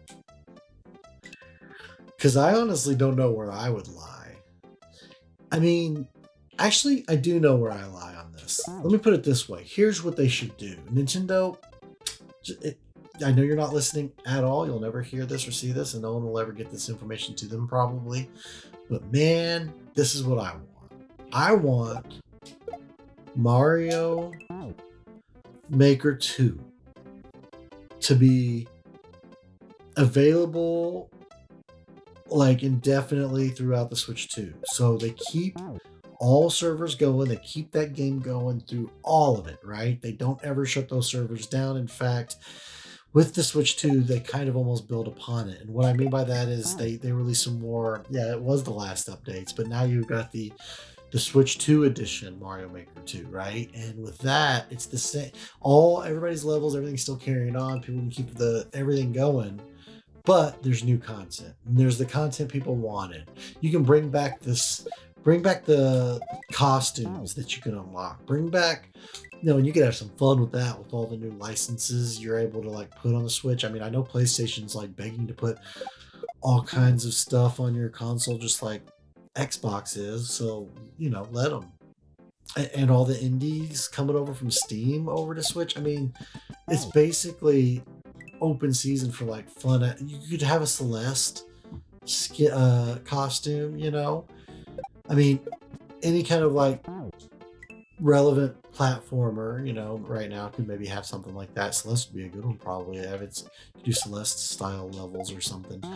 I know that's not really Mario, so I guess you could not have that. I'm just spitballing. I'm saying, which would you rather have? I mean, I guess there's a lot to be said about the 3D, and I feel like a lot of people are going to want that. I feel like that's where the community would land. I just feel like I'm more the 2D player personally, and I would love to see any extra of that. But here's what I think. Actually, my idea for Nintendo would be this: you would have Mario Maker 2 continue on the Switch 2, expanded upon with new content, and you kept those servers going indefinitely. But the new game that actually takes all the development and work is the 3D one, right? So they're two separate things, and that way you don't have to have like a Super Mario Maker 3. You don't have to have that. It would be Super Mario Maker 3D, which is probably what they'll do. It would make sense. Like 3D, like the time is right to do it. I get why they would, right? The technology's there where they could probably allow people. I mean, if Halo, oh, that's the other thing. We'll get there in a sec. But if Halo Infinite, or all Halo actually, not just Infinite, but up to this point, if Halo has been able to have such good Forge where you can make such insane maps and stuff, like the technology's there to allow the community to make their own, like with sandbox, give them a sandbox, open room, whatever, and give them the tools to make their own levels. People will make some really, really fun 3D worlds, right? And that could be a renaissance for Mario Maker. And maybe within the code you have some 2D stuff, but I could see that really doing well for Nintendo. And they've probably already thought of it. I'm not giving them any ideas. I'm saying the idea would be, if you're gonna do that, keep 2D Mario alive as well. Keep 2D Mario Maker alive as well. Don't abandon, like they like to do. Don't abandon 2D Mario Maker just so you can play, or just so you can make 3D Mario Maker. You know, don't sacrifice one for the other. Let them both exist, because, I mean, come on. How many Mario sports games do we need? You know what I mean? You can have that many sports games. I think you could have a 2D and a 3D Mario Maker on the same platform. I don't know. It's just what I'm thinking. So I'm gonna beat this level, you guys. I promise we will get to level 5, right? I got it to the checkpoint, but then at a certain point in time, it was this over and over and over. And I have to figure out while I'm talking to you guys and trying to keep some conversation going, I have to keep trying to be aware of what it is I'm messing up. And adjust for that each time.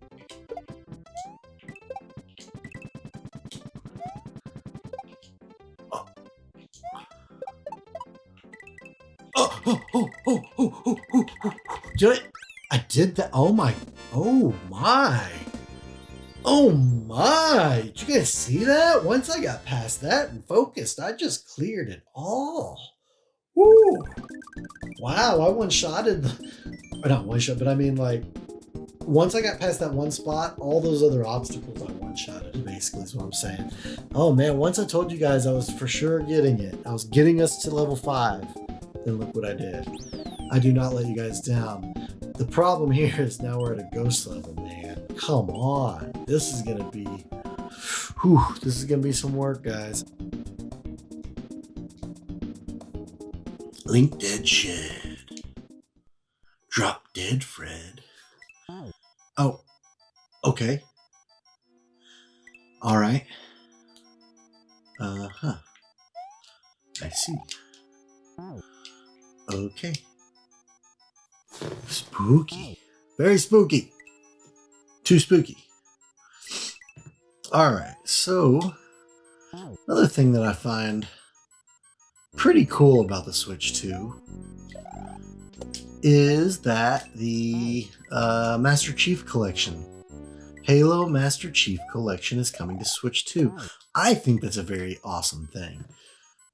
I'm sure some Xbox fanboys are a little butthurt about it. I think it's all good.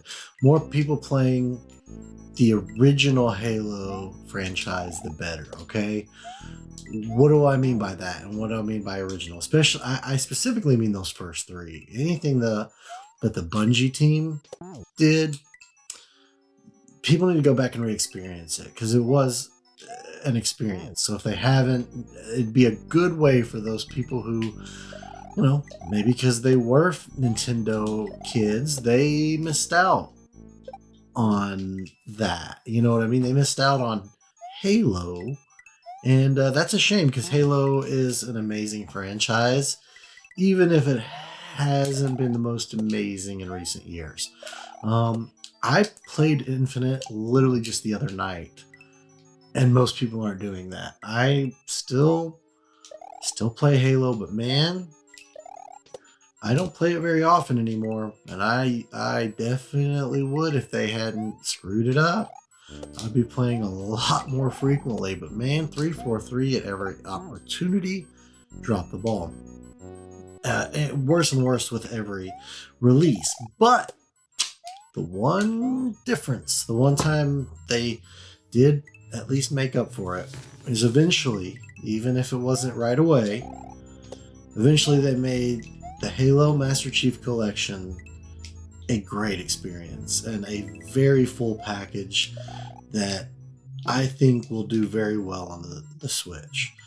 I'm curious, I haven't really looked into it, if anyone said if it's supposed to be, I'm surely there's no way that's crossplay kind of thing, but who knows, one day they might be able to make that crossplay. It'd be weird. I mean, Halo's supposed to be a competitive thing, and you would want to be playing with other Switch players, you know what I mean? You're not going to want to be playing against anyone on an Xbox or PC or anything like that, you know what I mean? They need to be like different their own servers, but I think that and I'm sure they will be, but it's just cool, man. That's really cool, I think. What do you think about it? Let me know in the comments, but I feel like there's going to be some people hating on it. I think that's not, I think it's dumb. The more people they get to experience, and look, Halo Reach and 4, I actually liked those games as well, so they have their issues, right? But I can still play them. Problem being, they progressively just got worse, I think, since 3. I think a lot of people feel that way. There's good things to be taken from all of them, though. I don't want to say they're all bad. Regardless, anyone that's not experienced the original Halo, but that might be into that style of game, right? Arena shooter. You know, I was never much into the Call of Duty style games and Battlefield and all these like Modern Warfare and all these like,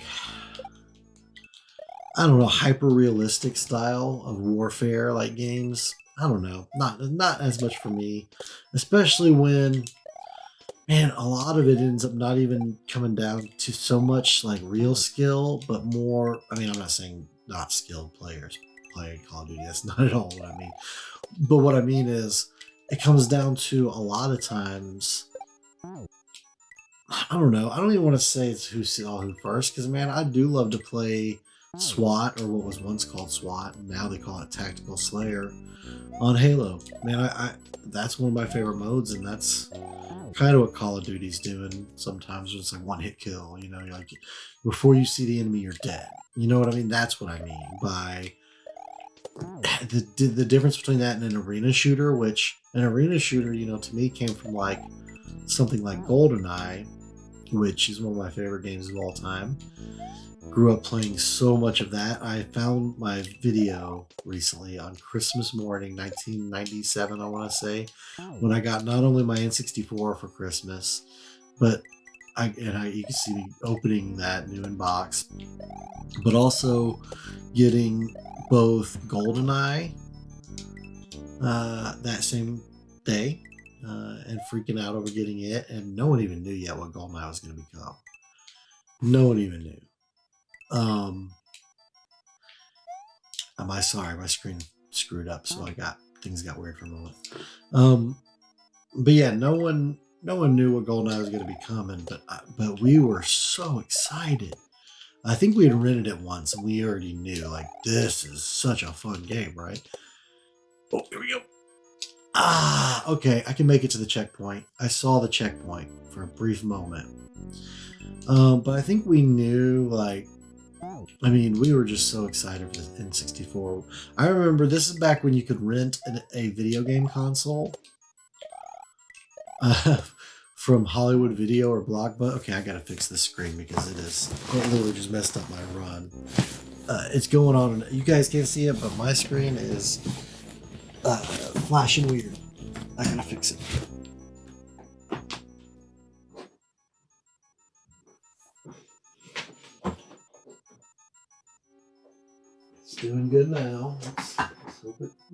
was.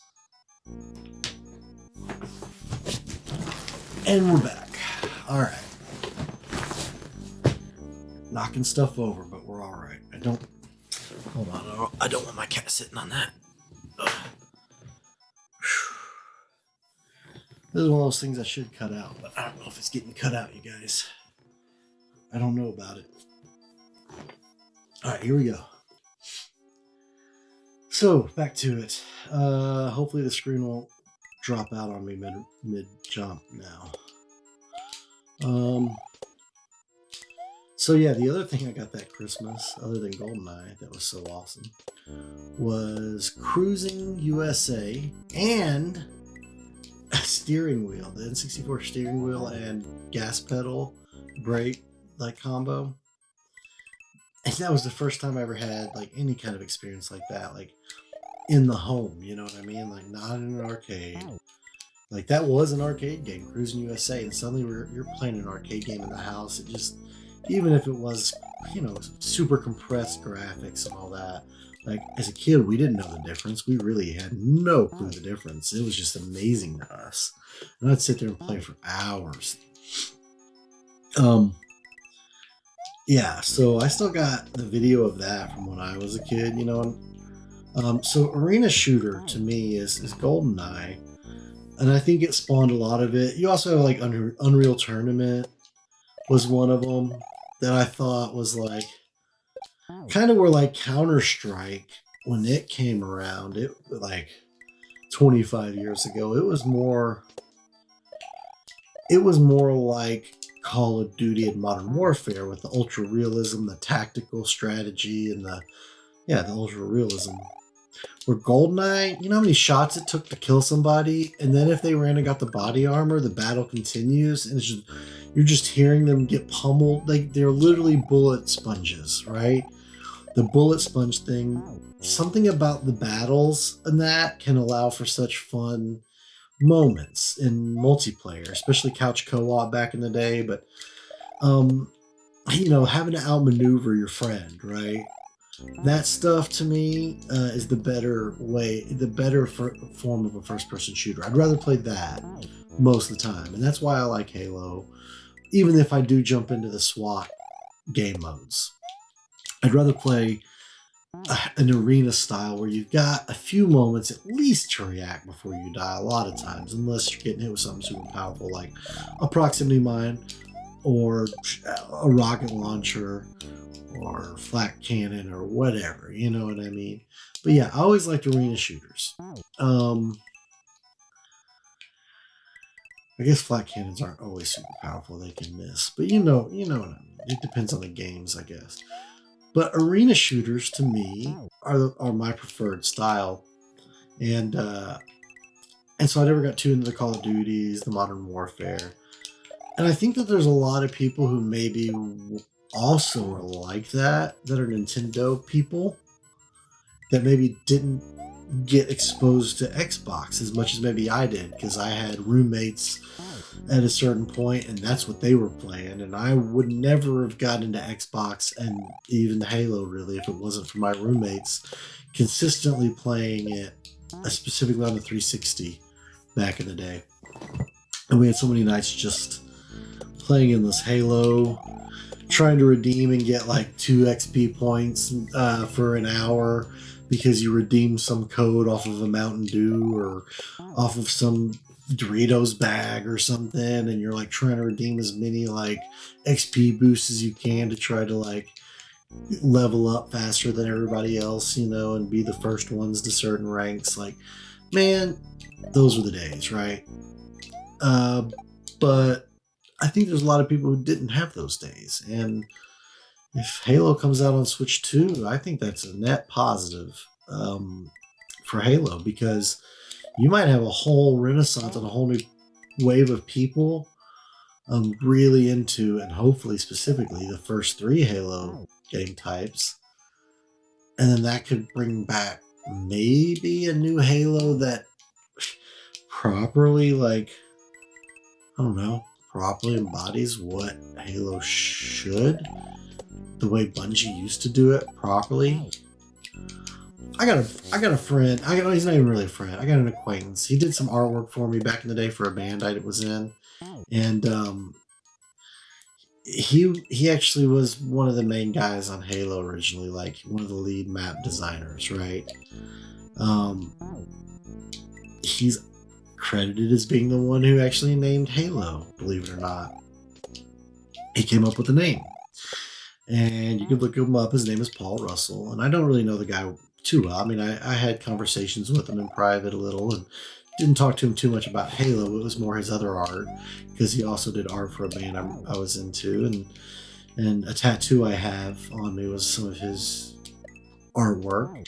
And then that led to him doing some artwork for me and for my band that I never actually got used or put out there, but I did commission the artwork from him and did pay him to do it. Nice guy, and we're still friends on Facebook to this day. And that was like 8 years ago or something when I paid that. I ended up paying him more, and then like was supposed to hit him back, and he was going to do more work because he kind of did that for pro bono. He was just a nice guy and did it for me. I was like, man, you didn't have to do that. And I tried to hook him up and give him some cash, and he's like, well, yeah, come back when you're ready, man. Because that was more like a placeholder, but then I never came back, and life got in the way, and then like I kind of just I started doing this new career and stopped playing as much of the my music I was writing. So I just kind of stepped away from music for a while, so I never went back to that. But long story short, I guess, or what I'm getting at is that I that the original Halo and the original vision from the Bungie team, and then what the Bungie team and what Microsoft like pushed those people through, and how they all came out at the other end of the success of, like, you would think like, oh, this company had this great success, so all those people must be eating well, they must have done really well off that. And it's like, that's not really the case. Like, I think a lot of those people who worked on the game, those first couple games, like, I think they kind of all got the shaft, if I'm being honest. And you can look into the research yourself, but that's not cool, man.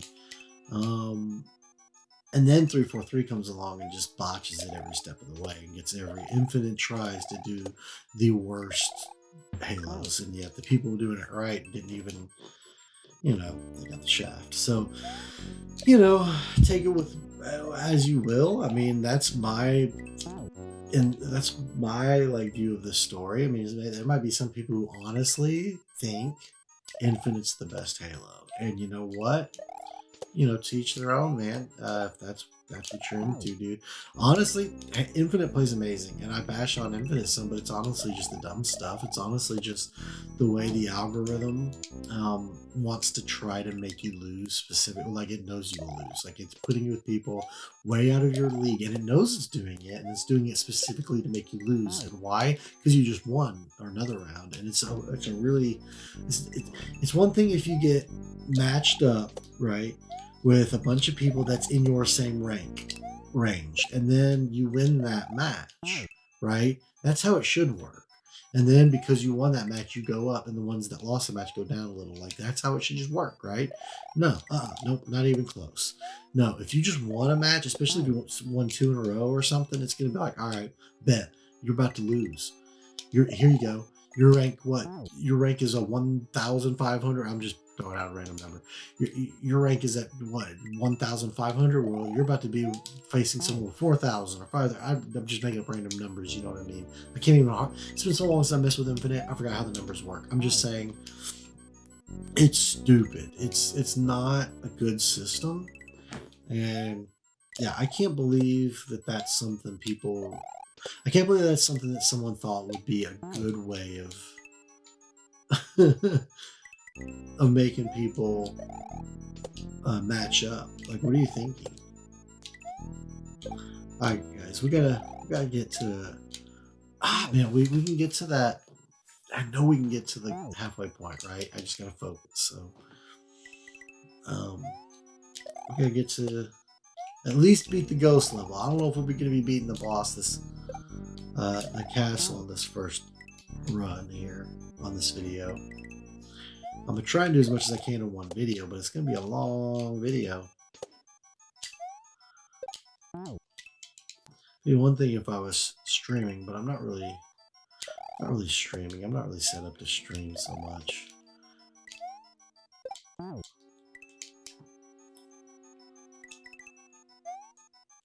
I've streamed like once before on Twitch, like, but I just didn't really have the time to mess with it, and that was years ago.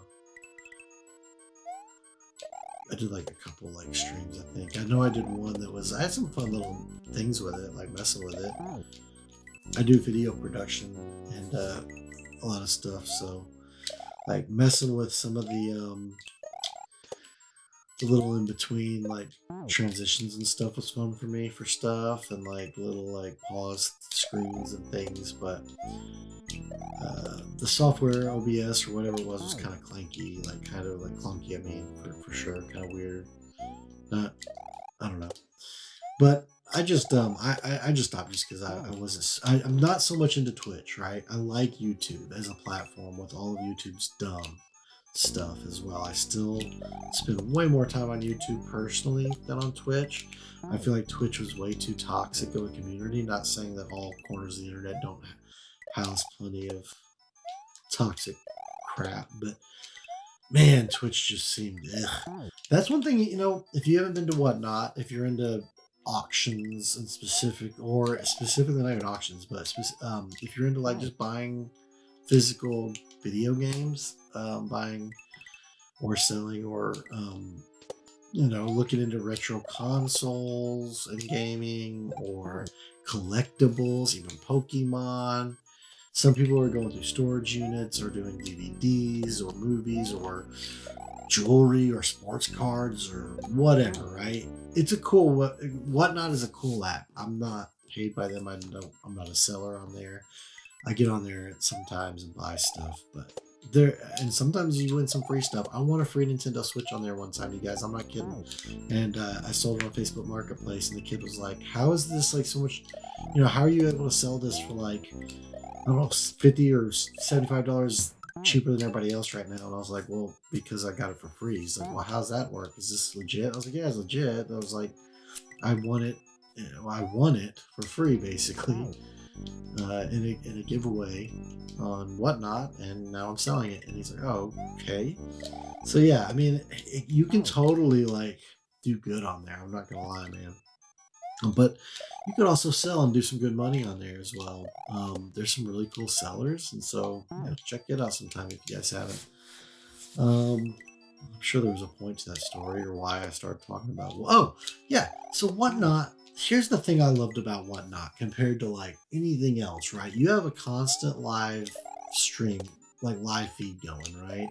Just like with YouTube can have it, just like Twitch. It's really like a mix between Twitch and eBay. It's like Twitch and eBay had a damn baby almost, because people have their own shops, like their own like store that you can buy things like a direct buy, but then they'll auction things off in real time. But it's like Twitch, so they're live streaming it, right? They're showing you the item on camera, and then you're making a bid, or you're trying to like buy the items. And sometimes people, they do a lot of giveaways and things. It's a great community.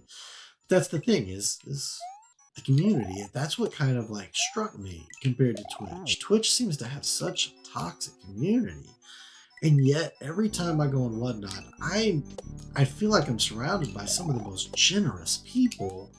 Not just because I feel like, yeah, some of them feel like they almost have to give things away on the platform to like sell, and I'm sure there is some of that.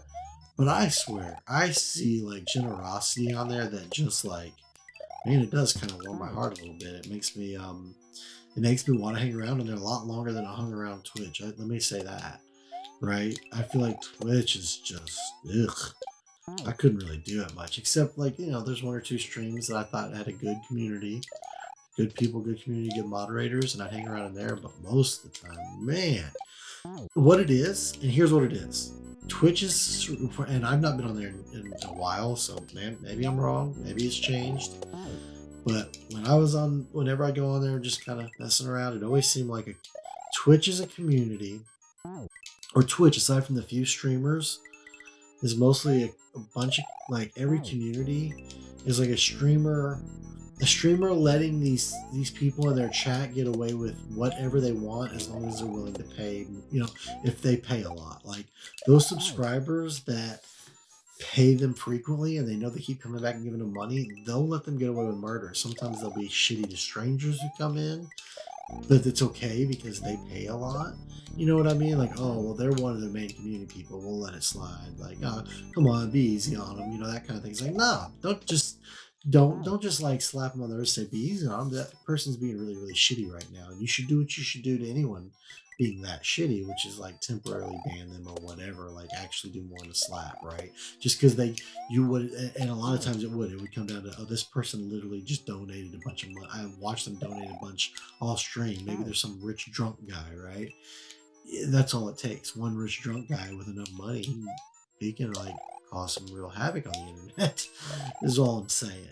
And man, Twitch seemed full of that. Whereas like, man, drunk people and whatnot, all they're doing is like, it's almost like a drunk guy at the bar where he's buying shots for everybody. The drunk guy on whatnot is buying video games for everybody. I'm not kidding. You have sponsored giveaways and stuff like that. You have people just gifting games to people. I've had games gifted to me and I didn't know what was even coming until it came in the mail. And, I've had some really, really cool stuff that helped me build my game room, like completely up, like by just hanging out on Whatnot a lot. So yeah, I don't know what made me go on a Whatnot rant. Oh yeah, just talking about like streaming and not really caring for Twitch because of its community, but being surprised that Whatnot, which is very much surrounded by money and people selling, is actually for the most part, a pretty like positive and generous community. And I've seen some of them do some amazing things for other community members there. So okay, we finally got back to this part, right? So all that talking, now it's time for a little focus.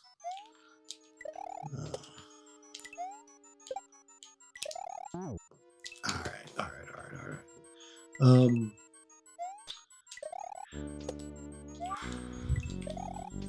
Let's see. Can we do it? No. Mario, spiky butt Mario. Why you gotta keep falling in them spikes, yo? It's just the tiniest bit. Oh, I started talking about this earlier. This is the ADD in me, or whatever it is that causes my brain to go all over the place. Multitasking like this will do it. I guess I get distracted by the game, but the controls in this versus Mario Maker, like Super Mario World and Mario Maker, I started talking about it earlier in the video. The difference is where in Mario Maker, like you'll literally, like the gravity and like the way Mario jumps and moves is slightly different, right? In one of them, and I'm so used to this one now, it's been a minute since I played Mario Maker that I would have to like make the slight adjustments in my brain and muscle memory if I switched back. And anyone who's played both knows what I mean.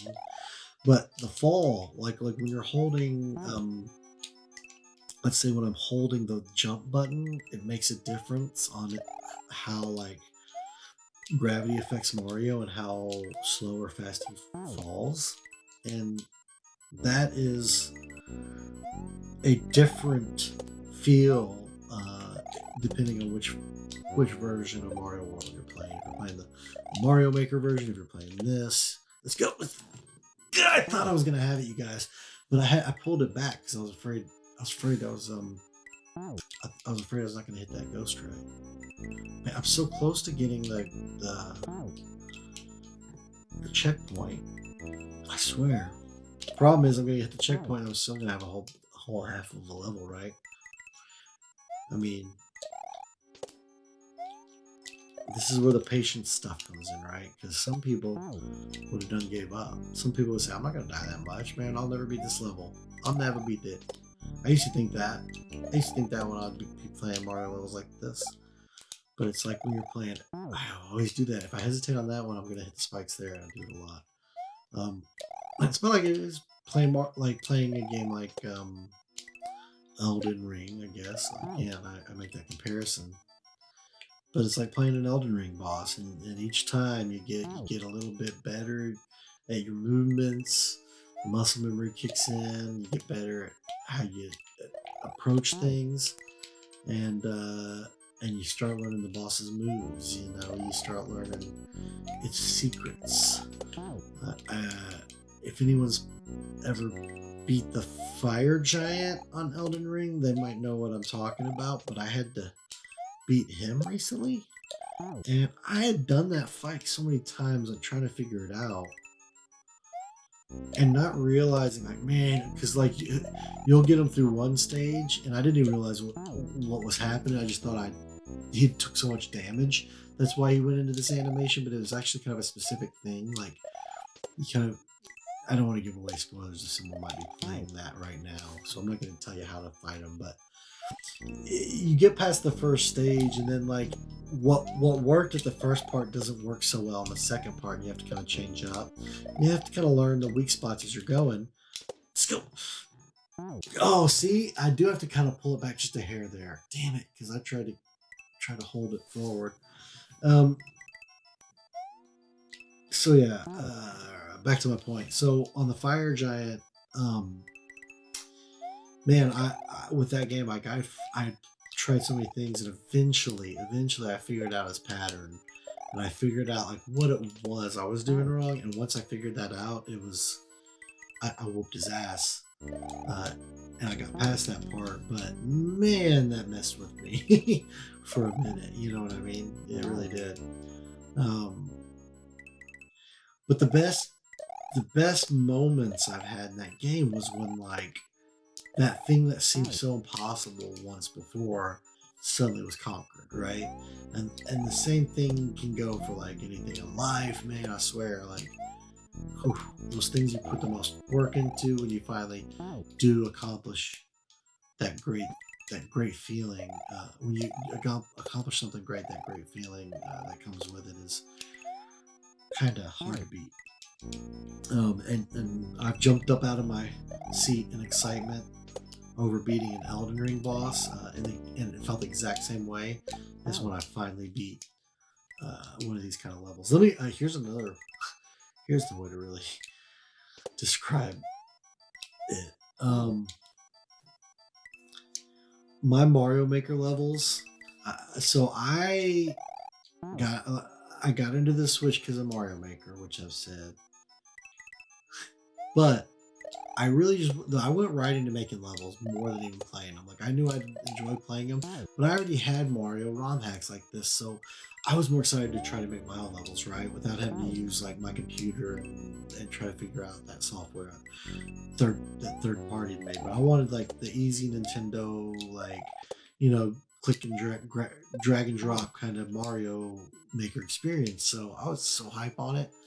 I started making levels right away. And I made the hardest, I made like ridiculous, harder than this really, levels. And the problem is that I made them so hard that when I was and I designed everything, and I'll put them on this channel at some point, but I designed everything for the little super world I made, like to kind of be themed and to follow a path to get harder and harder as you go. But I made all these levels ridiculously hard, harder than I had to. Oh, what? Okay, let me get a drink. We got it. We were right there.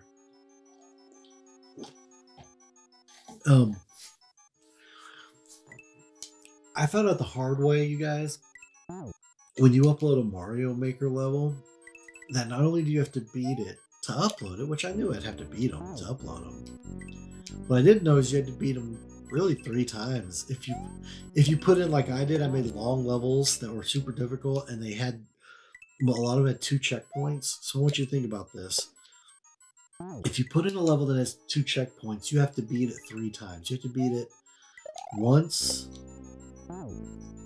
from each checkpoint, and once all the way from the beginning all the way to the end. Like, you can't, the checkpoints don't even matter really. Like, if any level is uploaded in Mario Maker and it has checkpoints, that's the maker of that level being kind to you, really, because they didn't have to put that checkpoint in there because they had to beat the level without it to be able to clear it. It has to be beatable without the checkpoint. I'm sure there's some people have some secret workarounds on some sneaky levels and that kind of break that, but as far as for the most part, I learned the hard way that you had to not only beat your own level, but you had to beat it start to finish without being able to use your own checkpoints you put into the level, and you were going to have to come back and rebeat it from each checkpoint again. So that, oh my god, when I found that out after designing those levels, I was like, what? It's going to take me a minute. Even though I made it, this is going to take me forever. I could play the level and beat it. I knew I could. I designed them where I could beat them, but it would be hard. But, I kind of knew the path, obviously, because I made them. But man, I made it hard. You have to yeet Mario all over the damn place. And like I said, there's some shell jumps, not many, but it's a tricky ass thing. Oh my god. Oh my god. I'll get this. So I learned the hard way, and the patience really came in when it was on one of my levels. Took 2 days to upload. I'm talking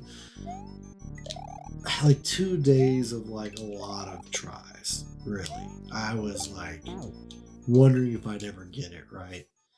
The level is so difficult, and I'll upload it at some point. I'll show you guys. There's a funny video I've got of like an Australian streamer playing it on Twitch with his community like laughing the whole way at him fumbling through it. But it actually went really well, and I've been sitting on it for a while and always wanted to upload it, so I may have to do that. But man, having to play that myself was a freaking nightmare. Like, not so much just having to play it myself, but having to do it and not be able to utilize the checkpoint, but to make a level so hard that just getting to the checkpoint is a blessing, but you have to beat the whole level and you ignore the checkpoints and beat it start to finish. Like that took me 2 days of just so much playing. So something like this right now is like still feels like a bit of a breeze, honestly. Even though it doesn't look like I'm breezing through anything, I'm really not. But the patience required on these little short levels like this, because these are fairly short levels too, if I'm being honest. Yo! Yeah. Alright. We can do this. We can do this. We can do this. Alright. And it's around this point in time when you've played this much where the fingers start to get a little sore, right? I am glad I'm warmed up a little bit. I do feel warmed up. This is about the time where I feel warmed up, honestly. About the time my fingers are really hurting. I'm feeling good enough to play the game.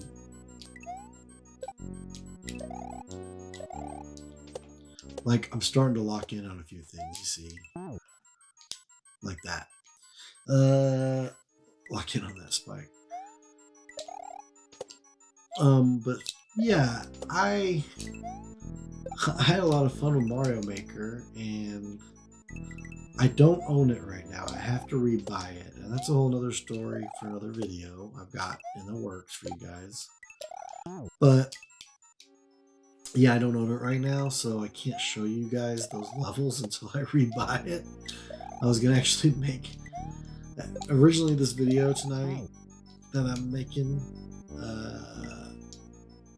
Originally, this video I'm working on right now wasn't gonna be Mario ROM hack day. It was gonna be Mario Maker levels show you guys day.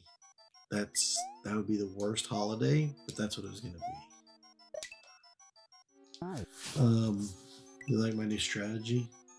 I kind of like it. It's not gonna work for me, but I like it. Yeah. my Mario Maker days are not over. I need some more Mario Maker in my life. I mean, I could be playing the original one right now on Wii U, but those servers are no more, so can't really do much with that.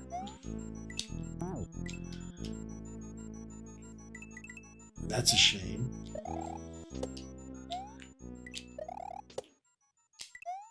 Plus, I never really played a whole lot of the first one, if I'm being honest. I know a lot of people like it better in some ways. They shut the server down. Shut the servers down a little after I was getting into it. It was kind of I'd already been playing the second one too much and was going to go back to the first one. Never really made it around. I was like, damn.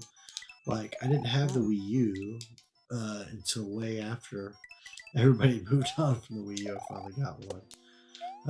So yeah, if it failed, you guys can blame me. I was part of the problem, you guys, not the solution. I didn't know what Nintendo was trying to pull off with that thing. And you're lying if you said you did. But I wasn't really, like, that was kind of during, I wasn't gaming as much at that time. I was playing a lot of music, traveling around, so I wasn't really doing as much gaming. I didn't really have as much time for it, so I kind of just didn't know what consoles were out. Like, if I'm being honest, like, I didn't play a PS3 for a very, very, very long time. Like, I didn't really get to experience it for a long time until after PS4 is the same way. And it wasn't until a couple years ago. This will all be covered in another video coming up, but that's been in the works. But I kind of went a couple years without playing and gaming much, and then built up a game room out of nowhere. I'm not gonna ruin the story a bit, but just yet. But yeah, I kind of had a reimagining, or not reimagining, a rejuvenation, maybe would be the word, of my gaming. A rediscovery of my passion for gaming, maybe, would be a better way to say it, because I probably am more into gaming than the average person. I mean, you could say that doing this right now I think would be the evidence. Let's go. Let's go.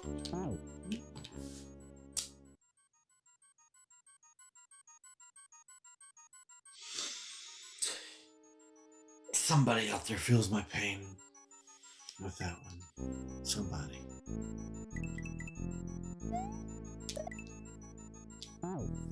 Alright. I'm down, but I'm not out. You can count me in, not out. How about that? Don't count me out. So,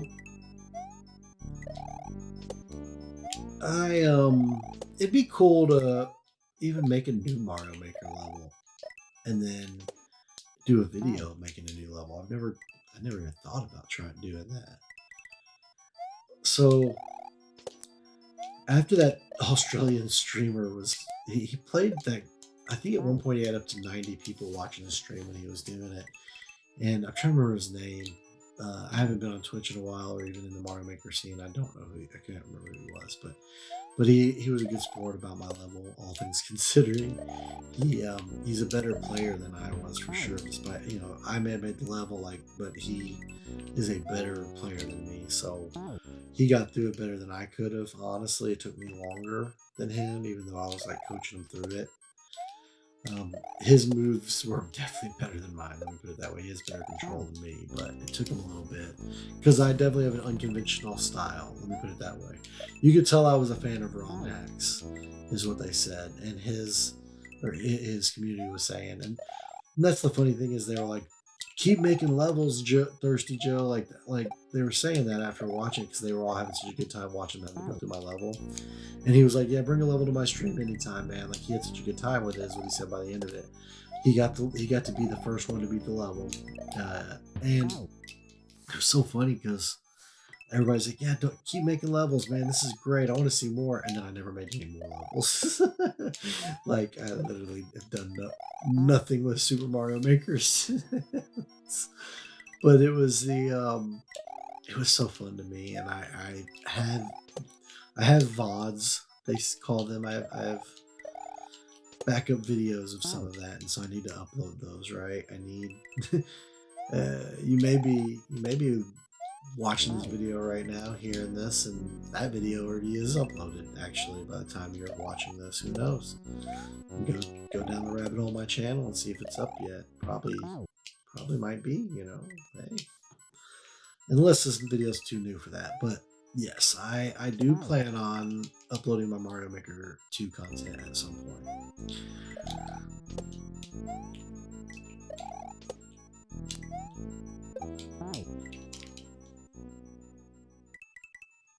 So, man, this is really rough, you guys, and I don't know if it's just because I'm running out of steam, because I kind of feel like I am. I'm not used to these marathons while I'm talking. Like, I'm used to doing a marathon. Sometimes I'm doing one like this and I'm hanging out with a friend, so I'm kind of used to that. Like, and we'll be chatting for hours, but then they'll just watch me kind of play some Mario. But this is a little different than that. I gotta be always focused on and keeping some. I don't have to be, I guess, always focused on conversation, but I like to be. I like to spark up some conversation maybe in the chat down below. Other than, oh, that would have been the perfect setup. You see, man, I was on it, and all I had to do was jump. All I had to do was jump. It's getting real painful up in here. Y'all gonna make me lose my mind.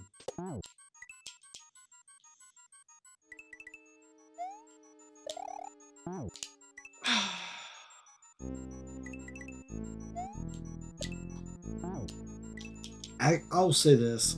I'd probably rather play this for the ghost level than an actual like puzzle ghost level. I always get slightly stressed when I have to enter the ghost levels, and I know I'm in for some like puzzle that's just gonna like confuse me for a while, and I have to like sit there and be like, what the F, man? What the F? What do I do? Like, even in the original game, on the levels I've played and beat probably like 100 times in my life, you know, or more, like I'm still get stressed out. I'm like, ah.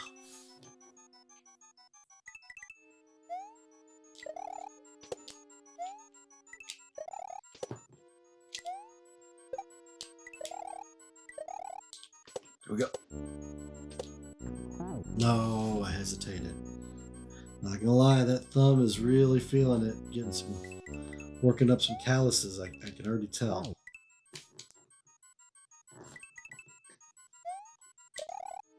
I mean, you know, pro circuit. Here we go. Pro circuit. I'll be doing Lollapalooza Mario like freaking Grand Poo Bear. Look at that shite. All right, I did it. You guys, whoop, whoop, whoop, whoop, whoop, whoop, whoop. Celebration. I did it. Okay.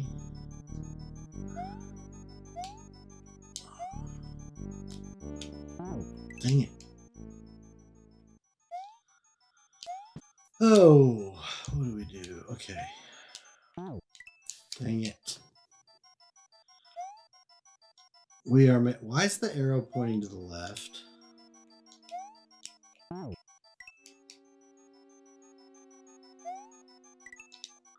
Oh, wait. What? Oh, wait a minute. Do I got to use that? I bet I got to use that ghost. Ow. Damn it.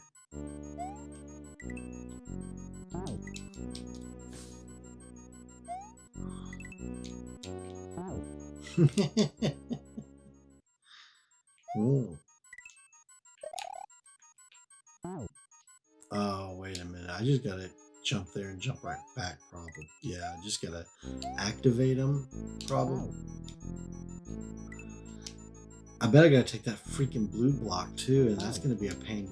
Oh, that's gonna suck. No. I see now. What? Oh, cool. First grab? What? What? Man, I was trying to grab it a minute ago and couldn't, and when I actually like really realized I needed it, somehow I was able to get it. I don't know. It was kind of hard to get a minute ago. I can't even do this jump.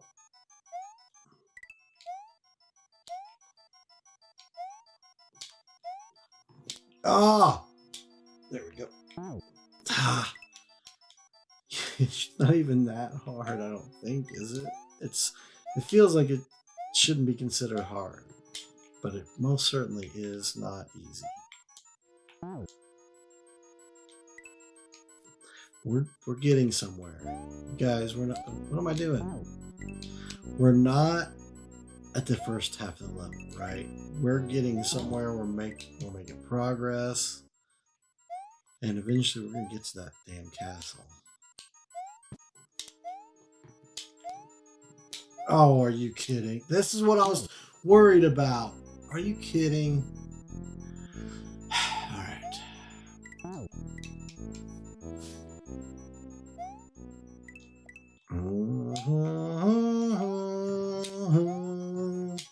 If you made it this far in the video, you're probably sick of hearing me talk anyway. You're probably ready for me to just play the damn game and beat this.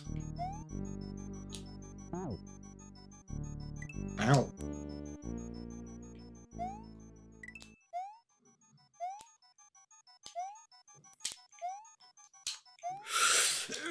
Jerk sauce baloney. Hold up. Just hold up. I need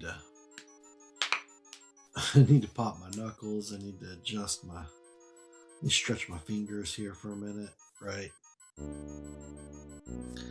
I need to just take it all in, you guys. All right. You guys don't know. I'm putting in the real work for you guys here. All right.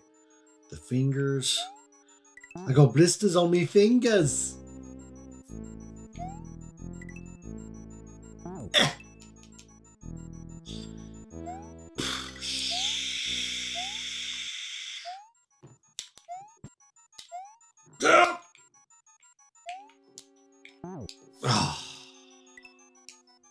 This can happen.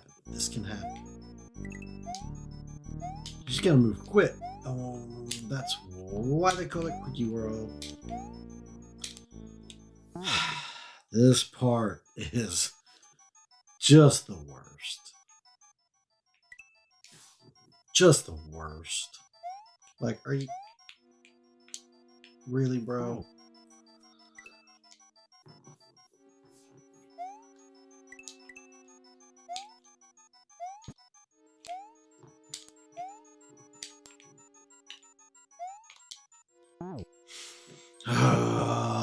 I just want to get over there where that stuff is. I want to see where this ghost is going.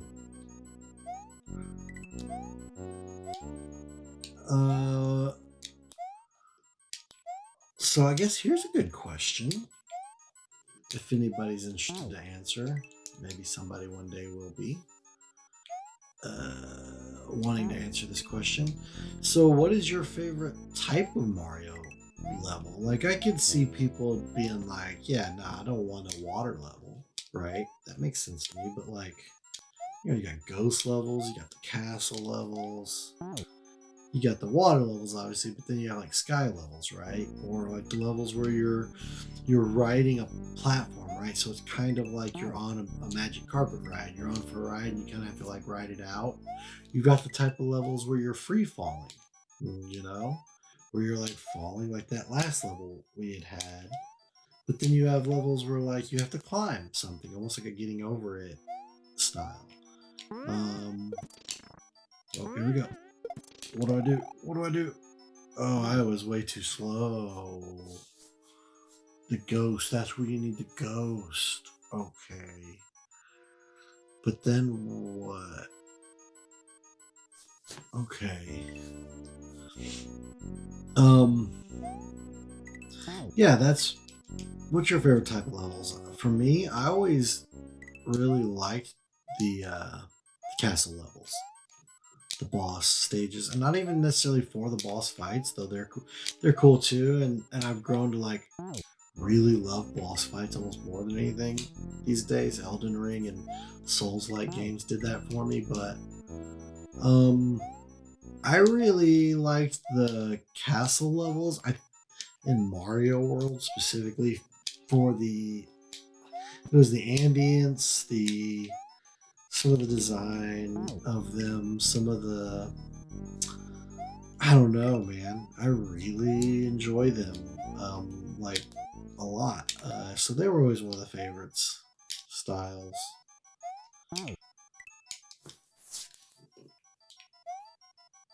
One of the Mario Maker levels always blow my mind because you have those people who make like art levels and they're just, or even like the ones that like it may be an auto scroller, but like they have composed amazing music with that auto scrolling level. Like that stuff's cool, right? People just being like uber creative. I guess that word means something different to people now. But being ultra creative, super creative. Here's another thing. You want to talk about disappointment? I know everybody's already embraced the fact that the Switch 2 is literally just called the Switch 2, which to me is a lazy grab. And I know people thought, oh, this is the way you be smart about things and not repeat the problems of the Wii. I mean, of the Wii U, where everybody thought it was basically just a Wii. Uh, Here's how we avoid that problem. Let's just call it the Switch 2. Then everybody will know it's the successor. Everybody will know it's the follow-up console. The problem is you could like people could be talking in conversation like you can get a Switch 2. I'm like, yeah, I mean I don't need to get a Switch. I have PlayStation and Xbox, I don't really need a Switch.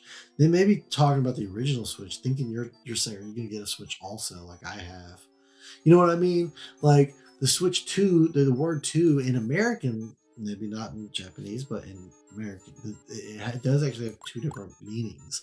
So the Wii U is confusing for people in the same way that the Switch 2 could be confusing for people. To me, I swear, I know they heard the community talk about this, and I know some of the community didn't want this. But why did they not just name it the Super Switch? I swear, if it would have been called the Super Switch, you're not starting the problem is they started the name of the console with the name of the original console and then they're adding the end of it. That's the problem. Wii U. Switch 2. But when you're going the other way, I don't think it's confusing to people. I think they immediately know it's you had Nintendo and Super Nintendo and it worked. You are Nintendo company.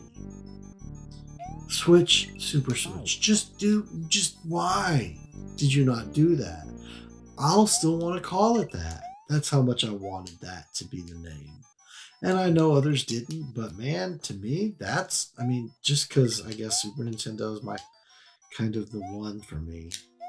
Everybody has their favorite console, but for me, it's Super. You guys are gonna see me hate that block.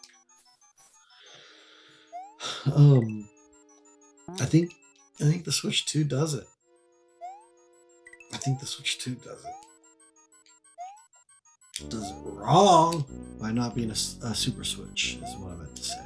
All right, here we go. Let's go. This is the one. This is the one. I feel it.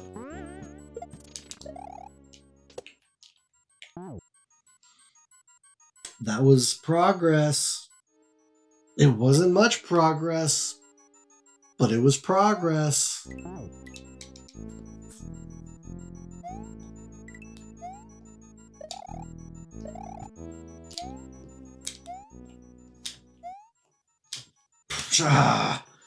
I I cannot stand that block. Just like a lot of things about the Switch 2. No, I honestly, I'm hating a little bit on the Switch 2. I'm just kind of, I'm all over the place in my thoughts about it. And I think a lot of people are. There's confusion around it. I really don't know what the heck they think. The fact that you can share your games with people, it almost, because that's a feature that they're taunting or flaunting or however you want to say it. You know, that's a new feature. Oh, you'll be able to share your games with for so many days with a friend that they can play it, and it's like they're doing that and this is our system of doing things with these little cards, and it's like they're really doing that as like a sleight of hand trick, almost like to kind of distract you from the fact that like what we're really doing with this setup is making it so there will be no secondhand market. We're going to kill mom and pop shops. You know, we're going to kill the secondhand video game market. Like, there won't be used copies. You can't turn around and sell the game you own because you don't own it. We own it. You just rented it in a digital format until the day our servers deem otherwise. Like, that's the world we live in, you guys. You see the problem? You know, when Sony can take away movies you purchased off of your hard drive damn near, and you can't re-download things that you bought that you thought you'd always be able to like have access to, that's an issue. And I'm not the first one to bring it up, but you know, Nintendo seems to be leaning into it a little bit heavier than I was under the impression, I think we all were a little bit, that the Switch, that physical, like we know backward compatibility with Switch 1 was, when we found that out, we were very happy because everybody wanted that. We're like, please do that. It'll be a mistake if you don't do that, right? Too much has gone into the Switch and people's Switch libraries, you know, for you to not make it backwards compatible when you could. So kudos to them for pretty much doing that, even though there are some caveats where they want to charge you a premium upgrade charge to upgrade your regular Switch version of a game to the Switch 2 version, and that's kind of scummy. Instead of being like, this game just plays on both, but it plays better here, and that's that with games. Like, that's how it should have been, but you're trying to squeeze every dime out, Nintendo. Guess that all these amusement parks you're investing in and all these movies, like, even though how much money Mario made at the box office, like, I guess that stuff's so expensive. It's like, it's just crazy. You have more money than any company in Japan, I'm pretty sure. And these are your practices? You can't give the community a tutorial game or the walkthrough guide game you designed for the Switch 2. Buttons locked behind the paywall. Those are the things that have me worried. I want to be playing Mario Kart with everybody day one. That'd be great. Get some good content. See, I ain't getting through there. Yeah. It'd be awesome. That'd be just good content. I mean, it'd be like just fun to play. I want to play the game, but I've been a Mario Kart fan for a long time. But man, that's not awesome. I don't. And the bundle, they do the bundle deal where like, okay. So yeah, we just gotta hit both blocks and get over to the right past the muncher. But yeah, so they're doing the bundle deal, I guess, where the Switch 2 is $450, and now it may be more with the way it sounds like with the tariffs. Everybody complained about the price, then suddenly Nintendo, in the craziest turn of events I've seen, instead of, when they answered the call to the public, instead of saying, you're right, we're sorry, we should bring the prices down, or even saying nothing, we're keeping the prices the same, they did the opposite of what anyone thought. And they made the games maybe more expensive, or the system maybe more expensive, it sounds like. Maybe not the games, but the system, from what it sounds like. So I don't know, like, what's up with that? Because I 450 I thought was a fair price, but now if we're getting up to 600 price or something, I don't know. The way they announced it was 450,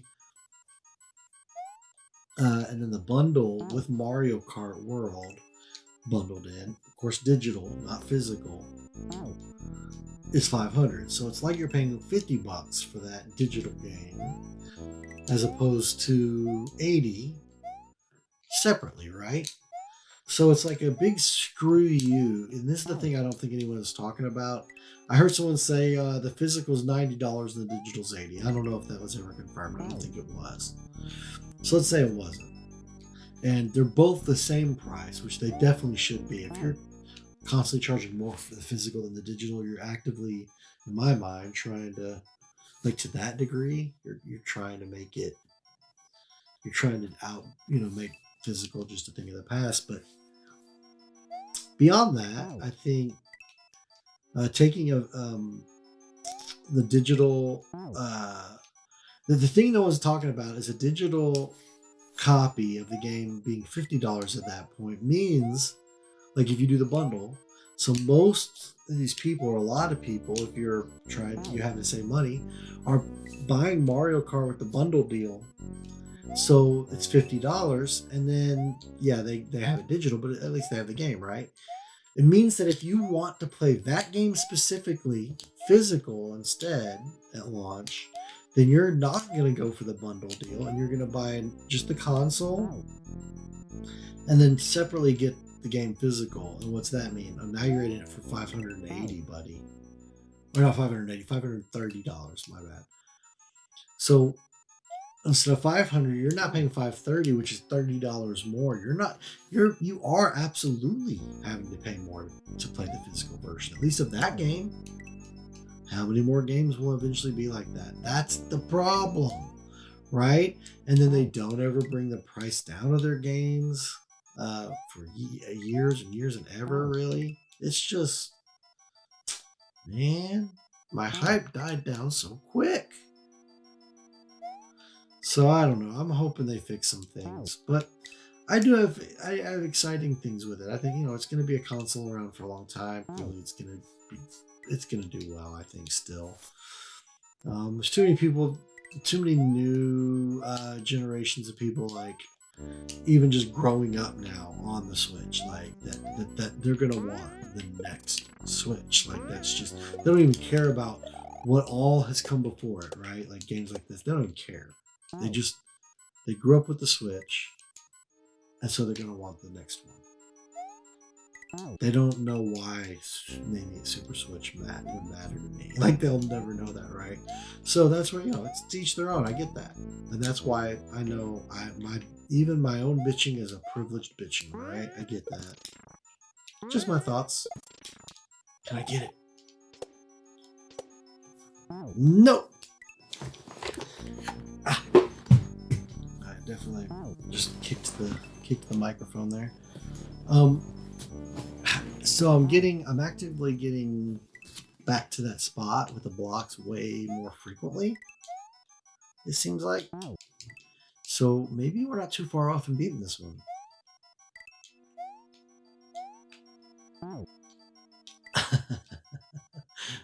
I think that's going to happen every time, so I'm surprised it hadn't happened sooner.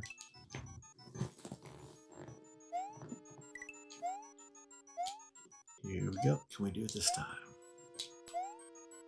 Oh, my favorite part of any freaking level in this Quickie World. I want you to go quick there, and I just can't. I can't.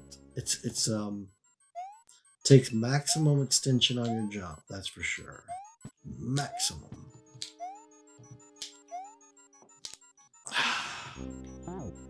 Dirty dicks! Is it far enough in the video now to start screaming dirty dicks? Alright. Damn it. Oh my goodness!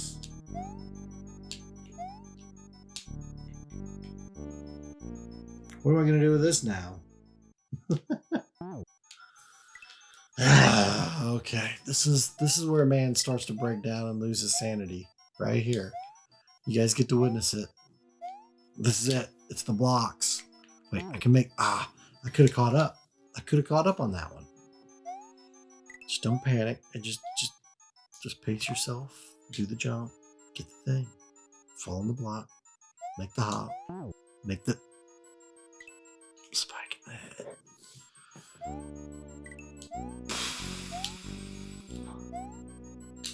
I'll tell you what I'm excited for. Way too early. Steam Deck 2. How about that? Let's start that conversation, you guys.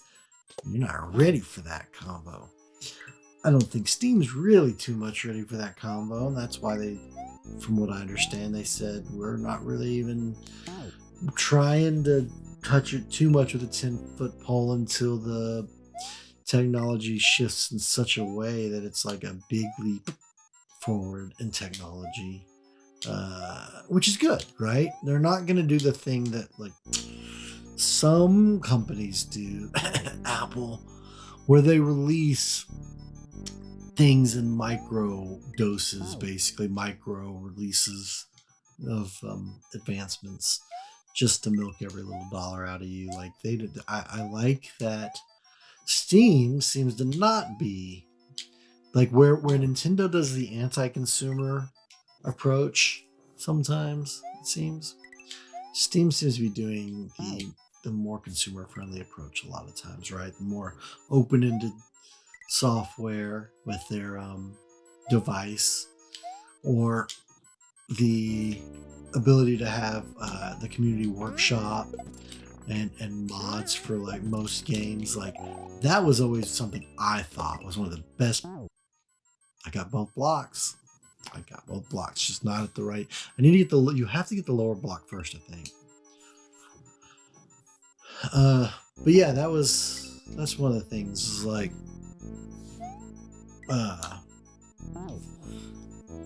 with Steam, it seems like they're pretty consumer friendly for the most part. And it also seems like the best platform if you're like just a startup up and going, like just trying to sink your teeth into the game, like kind of game developer. They really seem like the place to be, right? Seems like you can kind of create any type of game almost and get it, if you do it right, get it on their storefront. And next thing you know, like the smallest team developed games make it to the front page and go viral kind of thing. And that's cool. That's so cool. Oh, I thought that was it. I thought that was it. Oh, you son of a bitch ghost.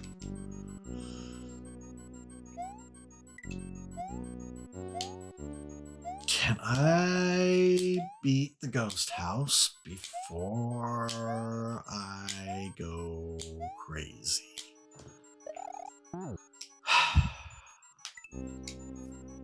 I'm gonna be a ghost. I'll be in here so long, I'll just die of old age, and then I'll be a ghost.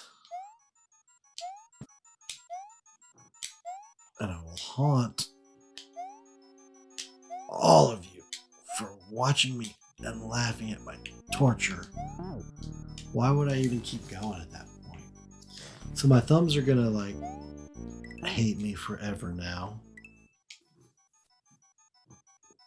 This is what it takes. This is what it takes, you guys. Dedication, extreme focus, sheer willpower, a stick-to-itiveness. You gotta have fast feet. You gotta have the love of a good princess.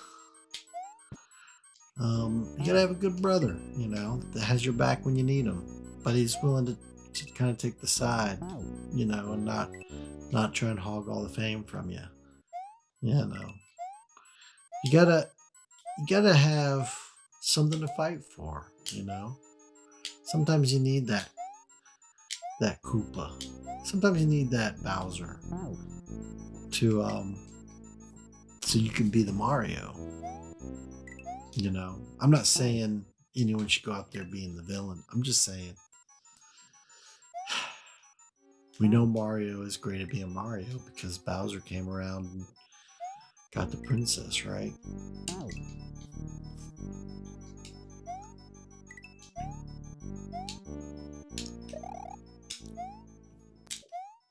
Get it!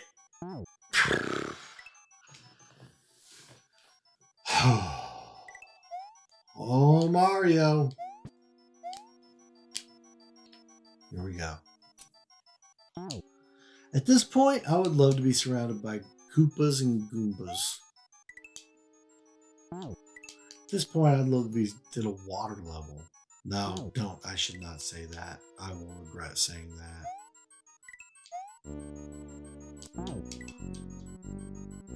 It's that block. That's the worst part of this, and it's wearing my thumbs out so bad. It's this stupid block.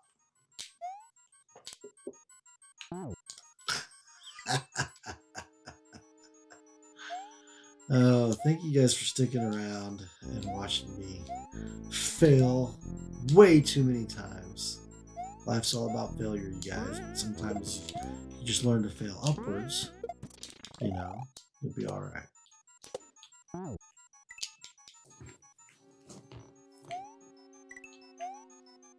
I'm gonna be the Bob Ross of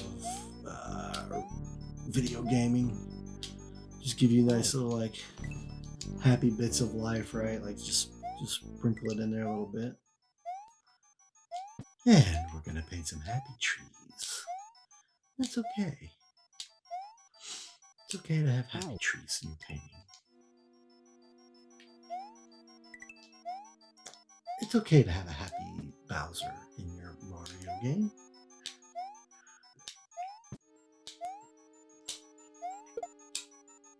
Peaches, peaches, peaches. Has anybody seen where somebody pointed out that when Jack Black made the Peaches song, that what he was really doing was borrowing the chords and reworking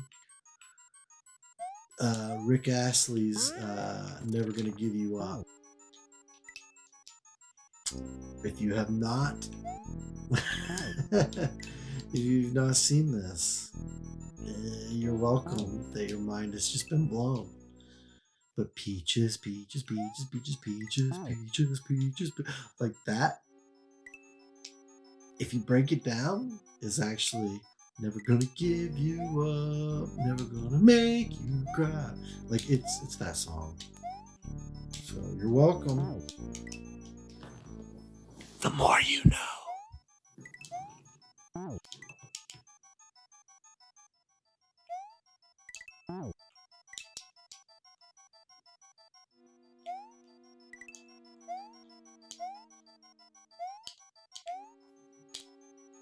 Here we go. This is the one. This is the one. This is the one, you guys.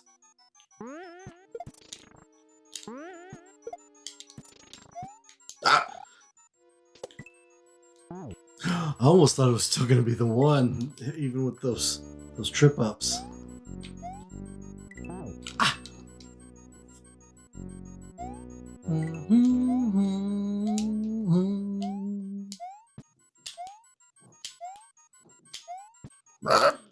God, that block is my worst nightmare.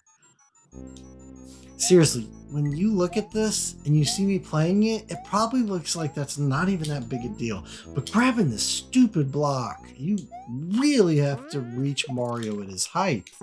That's the problem. This is it. I felt that one was gonna be it, but I just barely went over the block. Man, that was... Oh, guys. I can do this. Promise. It's possible. Here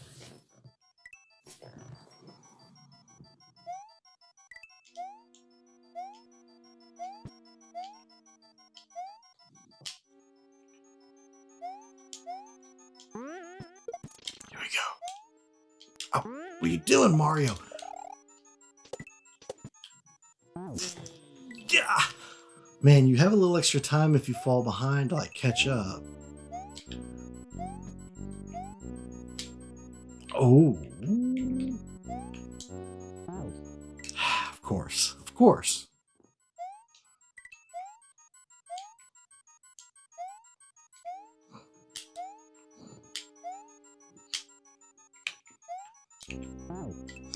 Ooh, I almost actually fixed that still.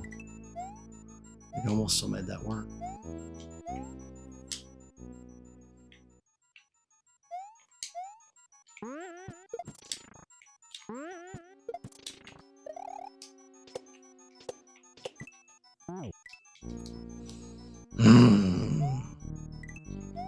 Use guises. It's not easy at all. I can catch up. What you doing, Ghost? What? I actually did catch up. Did you see? Oh, yeah. You got time to get there, but that block is always nice when you can grab it the first time. Oh, that was a close one. That was real bad. I mean, I feel like we're getting more consistent with some things, so, you know, progress is progress.